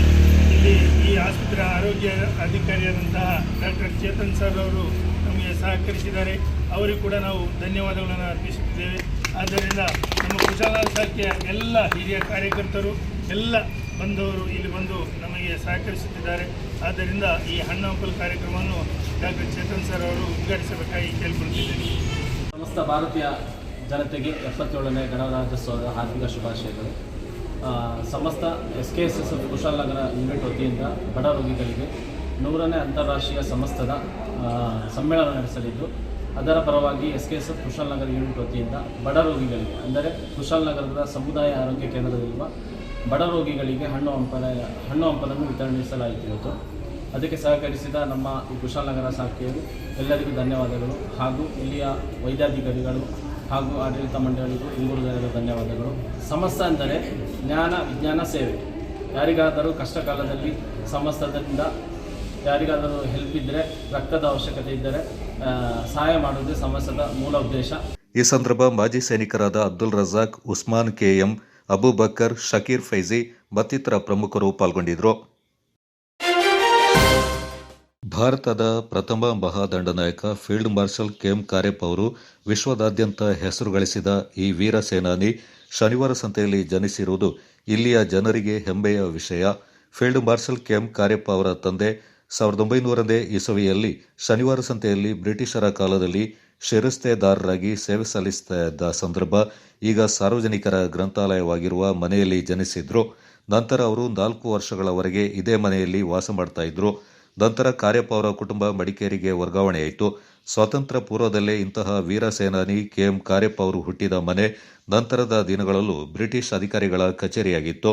ಸ್ವಾತಂತ್ರ್ಯದ ಬಳಿಕ ಕೊಡಗು ಸಿ ರಾಜ್ಯವಾಗಿದ್ದಾಗ ಕಾರ್ಯಪ್ಪ ಅವರು ಹುಟ್ಟಿದ ಮನೆ ತಹಶೀಲ್ದಾರರ ಕಚೇರಿಯಾಯಿತು. ನಂತರದ ದಿನಗಳಲ್ಲಿ ಈ ಮನೆಯಿಂದ ಹೋಬಳಿ ಕಂದಾಯ ನಿರೀಕ್ಷಕರ ವಸತಿ ಗೃಹವಾಗಿ ಬಳಸಲಾಗ್ತಾ ಇತ್ತು. 1986ರಲ್ಲಿ ಫೀಲ್ಡ್ ಮಾರ್ಷಲ್ KM ಕಾರ್ಯಪ್ಪ ಅವರು ತಾವು ಹುಟ್ಟಿದ ಊರು ಶನಿವಾರ ಸಂತೆಗೆ ಬಂದಿದ್ದಾಗ ಅವರು ಜನಿಸಿದ ಮನೆಗೆ ಭೇಟಿ ನೀಡಿದರು. ಆಗ ಶನಿವಾರ ಸಂತೆ ಜನತೆ ಶನಿವಾರ ಸಂತೆ ಭಾರತಿ ಪದವಿ ಪೂರ್ವ ಕಾಲೇಜಿನ ವತಿಯಿಂದ ಫೀಲ್ಡ್ ಮಾರ್ಷಲ್ ಕಾರ್ಯಪ್ಪ ಅವರನ್ನ ಸನ್ಮಾನಿಸಲಾಗಿತ್ತೆಂದು ಇಲ್ಲಿನ ನಾಗರಿಕರು ಸ್ಮರಿಸುತ್ತಾರೆ. ಇಂದು ಫೀಲ್ಡ್ ಮಾರ್ಷಲ್ ಜನರಲ್ ಕಾರ್ಯಪ್ಪ ಅವರ ಜನ್ಮದಿನ. ಅವರು ಜನಿಸಿದ ಊರು ಶನಿವಾರ ಸಂತೆ. ಆ ಮನೆ ಇಂದು ಸ್ಮಾರಕ ಗ್ರಂಥಾಲಯವಾಗಿದ್ದರೂ ವ್ಯವಸ್ಥೆ ಇಲ್ಲದೆ ಹಾಳು ಸುರಿಯುತ್ತಿದೆ. ಒಳಗೆ ಇರುವಂತಹ ಗ್ರಂಥಾಲಯಗಳು ಗ್ರಂಥಗಳು ನೀರಿನಲ್ಲಿರುವಂಥ ಪುಸ್ತಕಗಳೆಲ್ಲವೂ ಗೆದ್ದಲು ಹಿಡಿದು ಎಲ್ಲವೂ ಕೆಳಗೆ ಬಿದ್ದಿವೆ. ಸ್ವಚ್ಛ ಮಾಡುವವರಿಲ್ಲ, ಸಂಬಂಧಪಟ್ಟ ಅಧಿಕಾರಿಗಳು ಇದ್ದ ಗಮನ ಹರಿಸುತ್ತಿಲ್ಲ. ಮೇಲ್ವಿಚಾರಕರೊಬ್ಬರ ಒಂದು ವ್ಯವಸ್ಥೆ ಆಗಿದ್ದರೆ, ನೇಮಕದ ವ್ಯವಸ್ಥೆ ಆಗಿದ್ದರೆ ಈ ಗ್ರಂಥಾಲಯ ಹೆಸರುವಾಸಿಯಾಗ್ತಾ ಇತ್ತು. ಫೀಲ್ಡ್ ಮಾರ್ಷಲ್ KM ಕಾರ್ಯಪ್ಪನವರ ಸ್ಮಾರಕ ಅನ್ವರ್ಥವಾಗುತ್ತಿತ್ತು. ಆದಷ್ಟು ಶೀಘ್ರ ಸಂಬಂಧಪಟ್ಟ ಅಧಿಕಾರಿಗಳು ಶನಿವಾರ ಸಂತೆಯ ಫೀಲ್ಡ್ ಮಾರ್ಷಲ್ ಜನರಲ್ ಕಾರ್ಯಪ್ಪ ಸ್ಮಾರಕ ಗ್ರಂಥಾಲಯಕ್ಕೆ ಭೇಟಿ ನೀಡಿ ದುಸ್ಥಿತಿಯನ್ನು ಅರಿತು ವ್ಯವಸ್ಥೆ ಸರಿಪಡಿಸುವ ಕ್ರಮ ಕೈಗೊಳ್ಳುತ್ತಾರೆ ಎಂಬ ಆಶಯ ಇಲ್ಲಿನ ಸಾರ್ವಜನಿಕರದು. ಕಾರ್ಯಪ್ಪ ಅವರು ಜನಿಸಿದ ಮನೆಯನ್ನ ಸ್ಮಾರಕ ಮಾಡಬೇಕೆಂಬ ಉದ್ದೇಶದಿಂದ 1997ರಲ್ಲಿ ಆಗಿನ ಮುಖ್ಯಮಂತ್ರಿ JH ಪಟೇಲ್ ಅವರ ಅಧಿಕಾರದ ಅವಧಿಯಲ್ಲಿ ಕಾರ್ಯಪ್ಪ ಅವರು ಹುಟ್ಟಿದ ಮನೆಯನ್ನ ಸಾರ್ವಜನಿಕ ಗ್ರಂಥಾಲಯವಾಗಿ ಲೋಕಾರ್ಪಣೆ ಮಾಡಲಾಯಿತು. ಇದರ ಉದ್ಘಾಟನೆಗೆ ಆಗಿನ ಮುಖ್ಯಮಂತ್ರಿ JH ಪಟೇಲ್ ಬಂದಿದ್ದನ್ನು ಸ್ಮರಿಸಬಹುದು. ಸಾರ್ವಜನಿಕ ಗ್ರಂಥಾಲಯವಾಗಿರುವ ಫೀಲ್ಡ್ ಮಾರ್ಷಲ್ ಕಾರ್ಯಪ್ಪ ಅವರು ಹುಟ್ಟಿದ ಮನೆಯನ್ನ ಮತ್ತಷ್ಟು ಅಭಿವೃದ್ಧಿಗೊಳಿಸಿ ಅವರ ಪ್ರತಿಮೆಯನ್ನು ಸ್ಥಾಪಿಸುವಂತೆ ಫೀಲ್ಡ್ ಮಾರ್ಷಲ್ ಕಾರ್ಯಪ್ಪ ಅಭಿಮಾನಿಗಳು ಸಂಬಂಧಪಟ್ಟವರ ಗಮನ ಸೆಳೆದಿದ್ರು. ಅದರಂತೆ 2010ರಲ್ಲಿ ಶನಿವಾರ ಸಂತೆಯಲ್ಲಿ ನಡೆದ 7ನೇ ಜಿಲ್ಲಾ ಕನ್ನಡ ಸಾಹಿತ್ಯ ಸಮ್ಮೇಳನದಲ್ಲಿ ಕಾರ್ಯಪ್ಪ ಅವರು ಹುಟ್ಟಿದ ಮನೆಯನ್ನು ಅಭಿವೃದ್ಧಿಪಡಿಸುವುದು ಹಾಗೂ ಕಾರ್ಯಪ್ಪ ಅವರ ಪ್ರತಿಮೆಯನ್ನು ಸ್ಥಾಪಿಸುವಂತೆ ಮನವಿ ನೀಡಲಾಗಿತ್ತು. ಆಗ ಸಮ್ಮೇಳನಕ್ಕೆ ಬಂದಿದ್ದ ರಾಜ್ಯ ಕನ್ನಡ ಸಾಹಿತ್ಯ ಪರಿಷತ್ನ ಅಧ್ಯಕ್ಷರಾಗಿದ್ದ ನಲ್ಲೂರು ಪ್ರಸಾದ್ ಇಲ್ಲಿನ ಜನರ ಮನವಿಗೆ ಸ್ಪಂದಿಸಿ 1 ವರ್ಷದೊಳಗೆ ಫೀಲ್ಡ್ ಮಾರ್ಷಲ್ ಕಾರ್ಯಪ್ಪ ಹುಟ್ಟಿದ ಮನೆಯನ್ನ ಸ್ಮಾರಕ ಮಾಡುವಂತೆ ಸಭೆಯಲ್ಲಿ ನಿರ್ಣಯಿಸಿ ಇದರ ಪ್ರಕ್ರಿಯೆಯಿಂದ ಜಿಲ್ಲಾ ಕನ್ನಡ ಸಾಹಿತ್ಯ ಪರಿಷತ್ ನೋಡಿಕೊಳ್ಳುವಂತೆ ಸೂಚಿಸಲಾಗಿತ್ತು. ಆದರೆ ಸ್ಮಾರಕ ಪ್ರಸ್ತಾವನೆ ಕೇವಲ ಆಶ್ವಾಸನೆಯಾಗಿಯೇ ಉಳಿಯಿತು. ಸಾಹಿತ್ಯ ಸಮ್ಮೇಳನ ನಡೆದು 10 ವರ್ಷ ಕಳೆದ ನಂತರ 2012ರಲ್ಲಿ ಮತ್ತೆ ಶನಿವಾರ ಸಂತೆಯಲ್ಲಿ ಫೀಲ್ಡ್ ಮಾರ್ಷಲ್ KM ಕಾರ್ಯಪ್ಪ ಅವರ 112ನೇ ಜನ್ಮ ದಿನಾಚರಣೆ ಅಂಗವಾಗಿ ಜನ್ಮ ದಿನೋತ್ಸವವನ್ನು ಅದ್ದೂರಿಯಾಗಿ ಆಚರಿಸಿದಾಗ ಸಮಾರಂಭಕ್ಕೆ ಬಂದಿದ್ದ ಆಗಿನ ಸರ್ಕಾರದ ಸಚಿವರು ಶಾಸಕರುಗಳಿಗೆ ಮತ್ತೆ ಕಾರ್ಯಪ್ಪ ಅವರು ಹುಟ್ಟಿದ ಮನೆಯನ್ನ ಸ್ಮಾರಕ ಮಾಡುವ ಬಗ್ಗೆ ಪ್ರಸ್ತಾವನೆಯನ್ನು ಸಲ್ಲಿಸಲಾಗಿತ್ತು. ಇವತ್ತು ಫೀಲ್ಡ್ ಮಾರ್ಷಲ್ ಜನರಲ್ ಕಾರ್ಯಪ್ಪನವರ ಹುಟ್ಟಿದ ದಿನ. ಅವರ ಹುಟ್ಟಿದ ಆಚರಿಸುವಂಥ ಒಂದು ಕಾರ್ಯ ದೇಶಾದ್ಯಂತ ನಡೀತಾ ಇದೆ.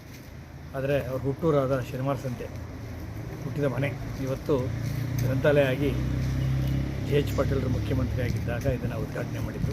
ಅದಾದಮೇಲೆ ಅದಕ್ಕೆ ತುಂಬ ಮನೆ ಹಳೆಯದಾಗಿದ್ದ ದುಸ್ಥಿತಿಯಲ್ಲಿದೆ, ಹಾಳಾಗೋಗಿದೆ. ಇವತ್ತು ಈ ಮನೆಯನ್ನು ಪುರಾತತ್ವ ಇಲಾಖೆಯವರು ಅಥವಾ ಪ್ರವಾಸೋದ್ಯಮಗಳನ್ನು ವಹಿಸಿಕೊಂಡು ಇದನ್ನು ನವೀಕರಿಸಿ ಜನಗಳಿಗೆ ಇದು ಪ್ರವಾಸಿ ಸ್ಥಳವಾಗಿ ಮಾಡಬೇಕು ಅಂತೇಳಿ ನಾನು ಅಂದ್ಕೊಂಡಿದ್ದೀನಿ. ಹಾಗೆ ಇಲ್ಲಿ ಗ್ರಂಥಾಲಯದಲ್ಲಿ ಮೇಲ್ವಿಚಾರಕ ಇಲ್ಲದೇ ಇರೋದ್ರಿಂದ ಒಪ್ಪೆಯಾಗಿ ಮಾರ್ಪಾಟಾಗಿದೆ. ಇವತ್ತು ಕೆಲವು ಫೀಲ್ಡ್ ಮಾರ್ಷಲ್ ಕರಿಯಪ್ಪನವರ ಅಭಿಮಾನಿಗಳ ಸಂಘದವರು ಬಂದು ಇವತ್ತು ಇಲ್ಲಿ ಹುಟ್ಟುಹಬ್ಬ ಆಚರಣೆ ಮಾಡಲಿಕ್ಕೆ ಬಂದಿದ್ದಾರೆ. ಆದರೆ ಇದನ್ನ ಸ್ಥಿತಿ ನೋಡಿ ಒಂದು ಬೇಸರ ಆಗಿದೆ. ದಯವಿಟ್ಟು ಸಂಬಂಧಪಟ್ಟ ಅಧಿಕಾರಿಗಳು ಇದಕ್ಕೆ ಬೇಗ ಮೇಲ್ವಿಚಾರಕರನ್ನು ನೇಮಿಸಿ ಇಲ್ಲಿ ಆಗುವಂಥ ವ್ಯವಸ್ಥೆಗಳನ್ನು ಮಾಡಬೇಕು ಅಂತ ನಾನು ಕೇಳ್ತೀನಿ. ಆಗಲೂ ಜನಪ್ರತಿನಿಧಿಗಳು ವರ್ಷದೊಳಗೆ ಸ್ಮಾರಕ ಮಾಡಲು ಕ್ರಮ ತೆಗೆದುಕೊಳ್ಳಲಾಗುವುದೆಂದು ಆಶ್ವಾಸನೆ ನೀಡಿದರು. ಒಟ್ಟಿನಲ್ಲಿ ಕಳೆದ 10 ವರ್ಷಗಳಿಂದ ಸರ್ಕಾರ ಜನಪ್ರತಿನಿಧಿಗಳ ನಿರ್ಲಕ್ಷ್ಯದಿಂದ ಕಾರ್ಯಪ್ಪ ಹುಟ್ಟಿದ ಮನೆಯಿಂದ ಸ್ಮಾರಕ ಮಾಡುವ ಜನರ ಆಸೆ ನಿರಾಸೆಯಾಗಿಯೇ ಉಳ್ಕೊಂಡಿದೆ. ಹಾಗೂ ಪುಸ್ತಕಗಳು ಮತ್ತು ಮನೆ ಗೆದ್ದಲು ಹಿಡಿಯುತ್ತಿದ್ದು ಶನಿವಾರ ಸಂತೆ ಗ್ರಾಮ ಪಂಚಾಯಿತಿಗೆ ಹೊಂದಿಕೊಂಡಂತೆ ಈ ಗ್ರಂಥಾಲಯ ಇದ್ದು ಸಾರ್ವಜನಿಕರಿಗೆ ಹಾಗೂ ಶಾಲಾ ಕಾಲೇಜು ಮಕ್ಕಳಿಗೆ ಉಪಯೋಗ ಆಗದ ಗ್ರಂಥಾಲಯ ಇದಾಗಿದೆ. ಶನಿವಾರ ಸಂತೆಯಲ್ಲಿ ಇರತಕ್ಕಂಥ ಮಾರ್ಷಲ್ ಫೀಲ್ಡ್ ಕಾರ್ಯಪ್ಪನವರ ಒಂದು ಜನ್ಮ ಕೊಟ್ಟಂತಹ ಒಂದು ಮನೆ. ಆ ಮನೆಯಲ್ಲಿ JH ಪಟೇಲ್ ರವರು ಮುಖ್ಯಮಂತ್ರಿಗಳಾಗಿದ್ದಾಗ ಆವತ್ತಿನ ನಗರಾಭಿವೃದ್ಧಿ ಸಚಿವರಾಗಿದ್ದಕ್ಕಂಥ ಅನಂತ್ ನಾಗ್ ರವರು JH ಪಟೇಲ್ ಅವರು ಇಬ್ಬರು ಕೂಡ ಬಂದು ಇಲ್ಲಿ ದೊಡ್ಡ ಒಂದು ಕಾರ್ಯಕ್ರಮವನ್ನು ಮಾಡಿ ಈ ಮನೆಯನ್ನ ಒಂದು ಸ್ಮಾರಕ ಗ್ರಂಥಾಲಯವನ್ನಾಗಿ ಮಾಡ್ತೇವೆ ಅಂತೇಳಿ ಇದಕ್ಕೆ ಅನುದಾನವನ್ನು ಬಿಡುಗಡೆ ಮಾಡಿ ಒಂದು ದೊಡ್ಡ ಗ್ರಂಥಾಲಯವೂ ಕೂಡ ಆಗಿ ಸಾರ್ವಜನಿಕರ ಸೇವೆಗೆ ಇದು ಸಿಗ್ಲಿಕ್ಕೆ ಶುರುವಾಯಿತು. ಪ್ರಾರಂಭದಲ್ಲಿ ಇದು ತುಂಬ ಚೆನ್ನಾಗಿ ನಡೀತು. ಮಹೇಶ್ ಅಂತೇಳಿ ಲೈಬ್ರರಿಯನ್ ಇದ್ರು. ಅದಾದ ನಂತರ ಒಂದು ಹೆಣ್ಣುಮಗಳು ಇಲ್ಲಿ ಲೈಬ್ರರಿಯನ್ನಾಗಿ ಕೆಲಸವನ್ನು ಮಾಡಿದರು. ಆ ನಂತರದಲ್ಲಿ ಇಲ್ಲಿ ಯಾವುದೇ ಗ್ರಂಥಪಾಲಕರ ನೇಮಕಾತಿ ಆಗಲಿಲ್ಲ. ಆ ಕಾರಣಕ್ಕಾಗಿ ಭಾಳ ದುಸ್ಥಿತಿಯನ್ನು ತಲುಪಿದೆ. ಇಲ್ಲಿರ್ತಕ್ಕಂಥ ಸಾವಿರಾರು ಪುಸ್ತಕಗಳು ಹತ್ತತ್ರ ಒಂದು 10,000 ಪುಸ್ತಕಗಳಿರ್ಬೋದು. ಆ ಪುಸ್ತಕಗಳಿದ್ದಾಗ್ಯೂ ಕೂಡ ಅದು ಸಾರ್ವಜನಿಕರಿಗೆ ಲಭ್ಯ ಆಗದ ಸ್ಥಿತಿಯಲ್ಲಿದ್ದಾವೆ. ಜೊತೆಗೆ ಎಲ್ಲವೂ ಕೂಡ ಗೆದ್ದಿಡಿತಾ ಇದೆ. ಆ ಪುಸ್ತಕಗಳೆಲ್ಲ ಕೆಳಗಡೆ ಬಿದ್ದು ರ್ಯಾಕಲ್ಲಿ ಹಂಗಂಗೆ ಗೆದ್ಲು ಕಟ್ತಾ ಇರುವಂಥದ್ದನ್ನು ನಾವೀಗ ಕಣ್ಣಾರೆ ನೋಡ್ತಾ ಇದ್ದೇವೆ. ಭಾಳ ನೋವಾಗುತ್ತೆ.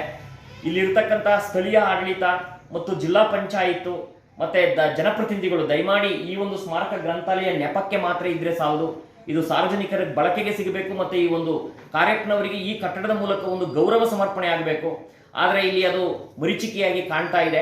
ಪಂಚಾಯಿತಿಯ ಪಕ್ಕದಲ್ಲೇ ಈ ಒಂದು ಗ್ರಂಥಾಲಯ ಇದ್ದಾಗ್ಯೂ, ನಗರದ ಹೃದಯ ಭಾಗದಲ್ಲಿ ಇದ್ದಾಗ್ಯೂ ಕೂಡ ಇದು ಬಹಳ ದುಸ್ಥಿತಿಗೆ ತಲುಪಿರತಕ್ಕಂಥದ್ದು ನಮ್ಮ ಶನಿವಾರ ಸಂತೆ ಜನರಿಗೆ ಬಹಳ ನಾಚಿಕೆಗೇಡಿನ ಒಂದು ಸಂಗತಿ ಅಂತೇಳಿ ನಾನು ಹೇಳಲಿಕ್ಕೆ ಇಷ್ಟಪಡ್ತೇನೆ. ದಯವಿಟ್ಟು ಸಂಬಂಧಪಟ್ಟವರು ಇದರ ಬಗ್ಗೆ ಗಮನವನ್ನು ಹರಿಸಿ ಆ ಮಹಾಪುಣ್ಯಾತ್ಮನಿಗೆ ನಾವು ನಿಜವಾಗ್ಲೂ ಗೌರವವನ್ನು ಸಲ್ಲಿಸಬೇಕು. ಅಂದರೆ ಈ ಗ್ರಂಥಾಲಯವನ್ನು ಒಂದು ಸುಸ್ಥಿತಿಗೆ ತಂದು ಸಾರ್ವಜನಿಕರ ಅನುಕೂಲಕ್ಕೆ, ವಿದ್ಯಾರ್ಥಿಗಳ ಅನುಕೂಲಕ್ಕೆ ಇದು ಸಿಗುವಂತೆ ಮಾಡಬೇಕು ಅಂತೇಳಿ ನಾನು ಎಲ್ಲ ಸಂಬಂಧಪಟ್ಟ ಅಧಿಕಾರಿಗಳನ್ನಾಗಲಿ ಮತ್ತು ಜನಪ್ರತಿನಿಧಿಗಳನ್ನಾಗಲಿ ನಾನು ಎಲ್ಲ ಸಾರ್ವಜನಿಕರ ಪರವಾಗಿ ನಿಮ್ಮಲ್ಲಿ ವಿನಮ್ರ ಮನವಿಯನ್ನು ನಾನು ಮಾಡ್ತಾ ಇದ್ದೇನೆ. ಯಾವುದೇ ದಿನಪತ್ರಿಕೆ ಈ ಗ್ರಂಥಾಲಯದಲ್ಲಿ ಇಲ್ಲ. ಇದು ದುರಂತ. ಇಂದಾದರೂ ಸಂಬಂಧಪಟ್ಟವರು ಎಚ್ಚೆತ್ತುಕೊಳ್ಳಬೇಕಾಗಿದೆ.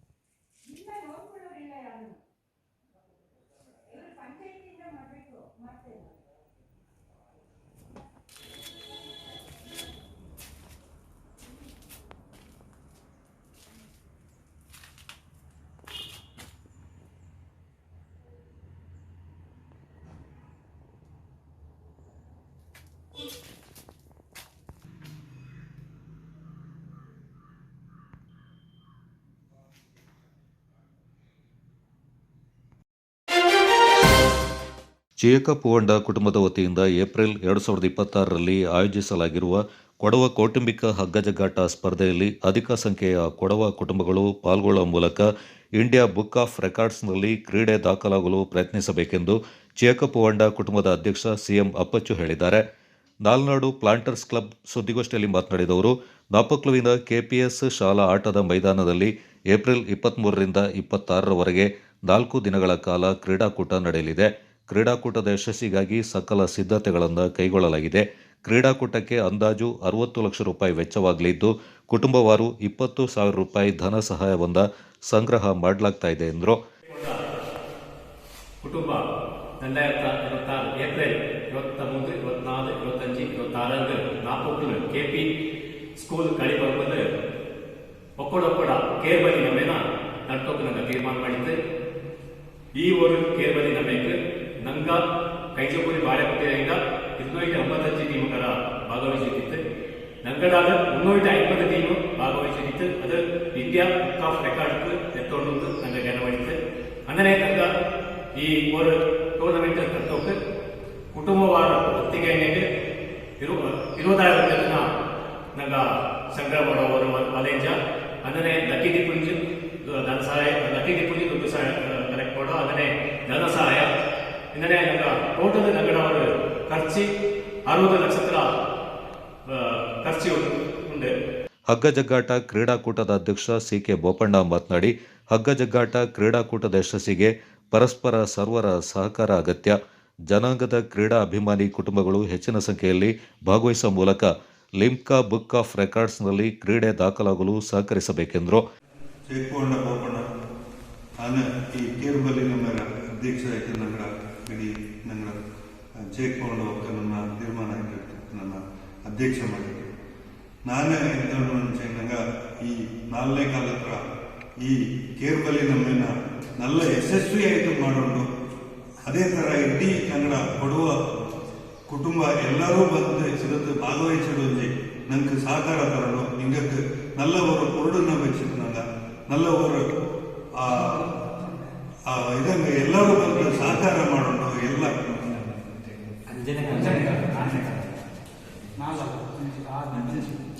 ತಗೊಂಡು ಅದೇ ರೀತಿ ನಂಗೆ ಬುಕ್ ಆಫ್ ರೆಕಾರ್ಡ್ ನಂಗೆ ಈಗಲ್ಲ ನಂಗೆ ರೆಕಾರ್ಡ್ ಮಾಡೋಣ ನಂಜಿ ನಂಗೆ ಎಲ್ಲ ಒಕ್ಕ ಕರಳ ಕಟ್ಟಿಕೊಂಡು ಅಂದ್ರೆ ಎಲ್ಲರೂ ಬಂದು ನಂಗೆ ಕೇರ್ಬಲ್ಲಿ ನಮ್ಮನ್ನು ಯಶಸ್ವಿ ಮಾಡಿದ್ದಾರೆ.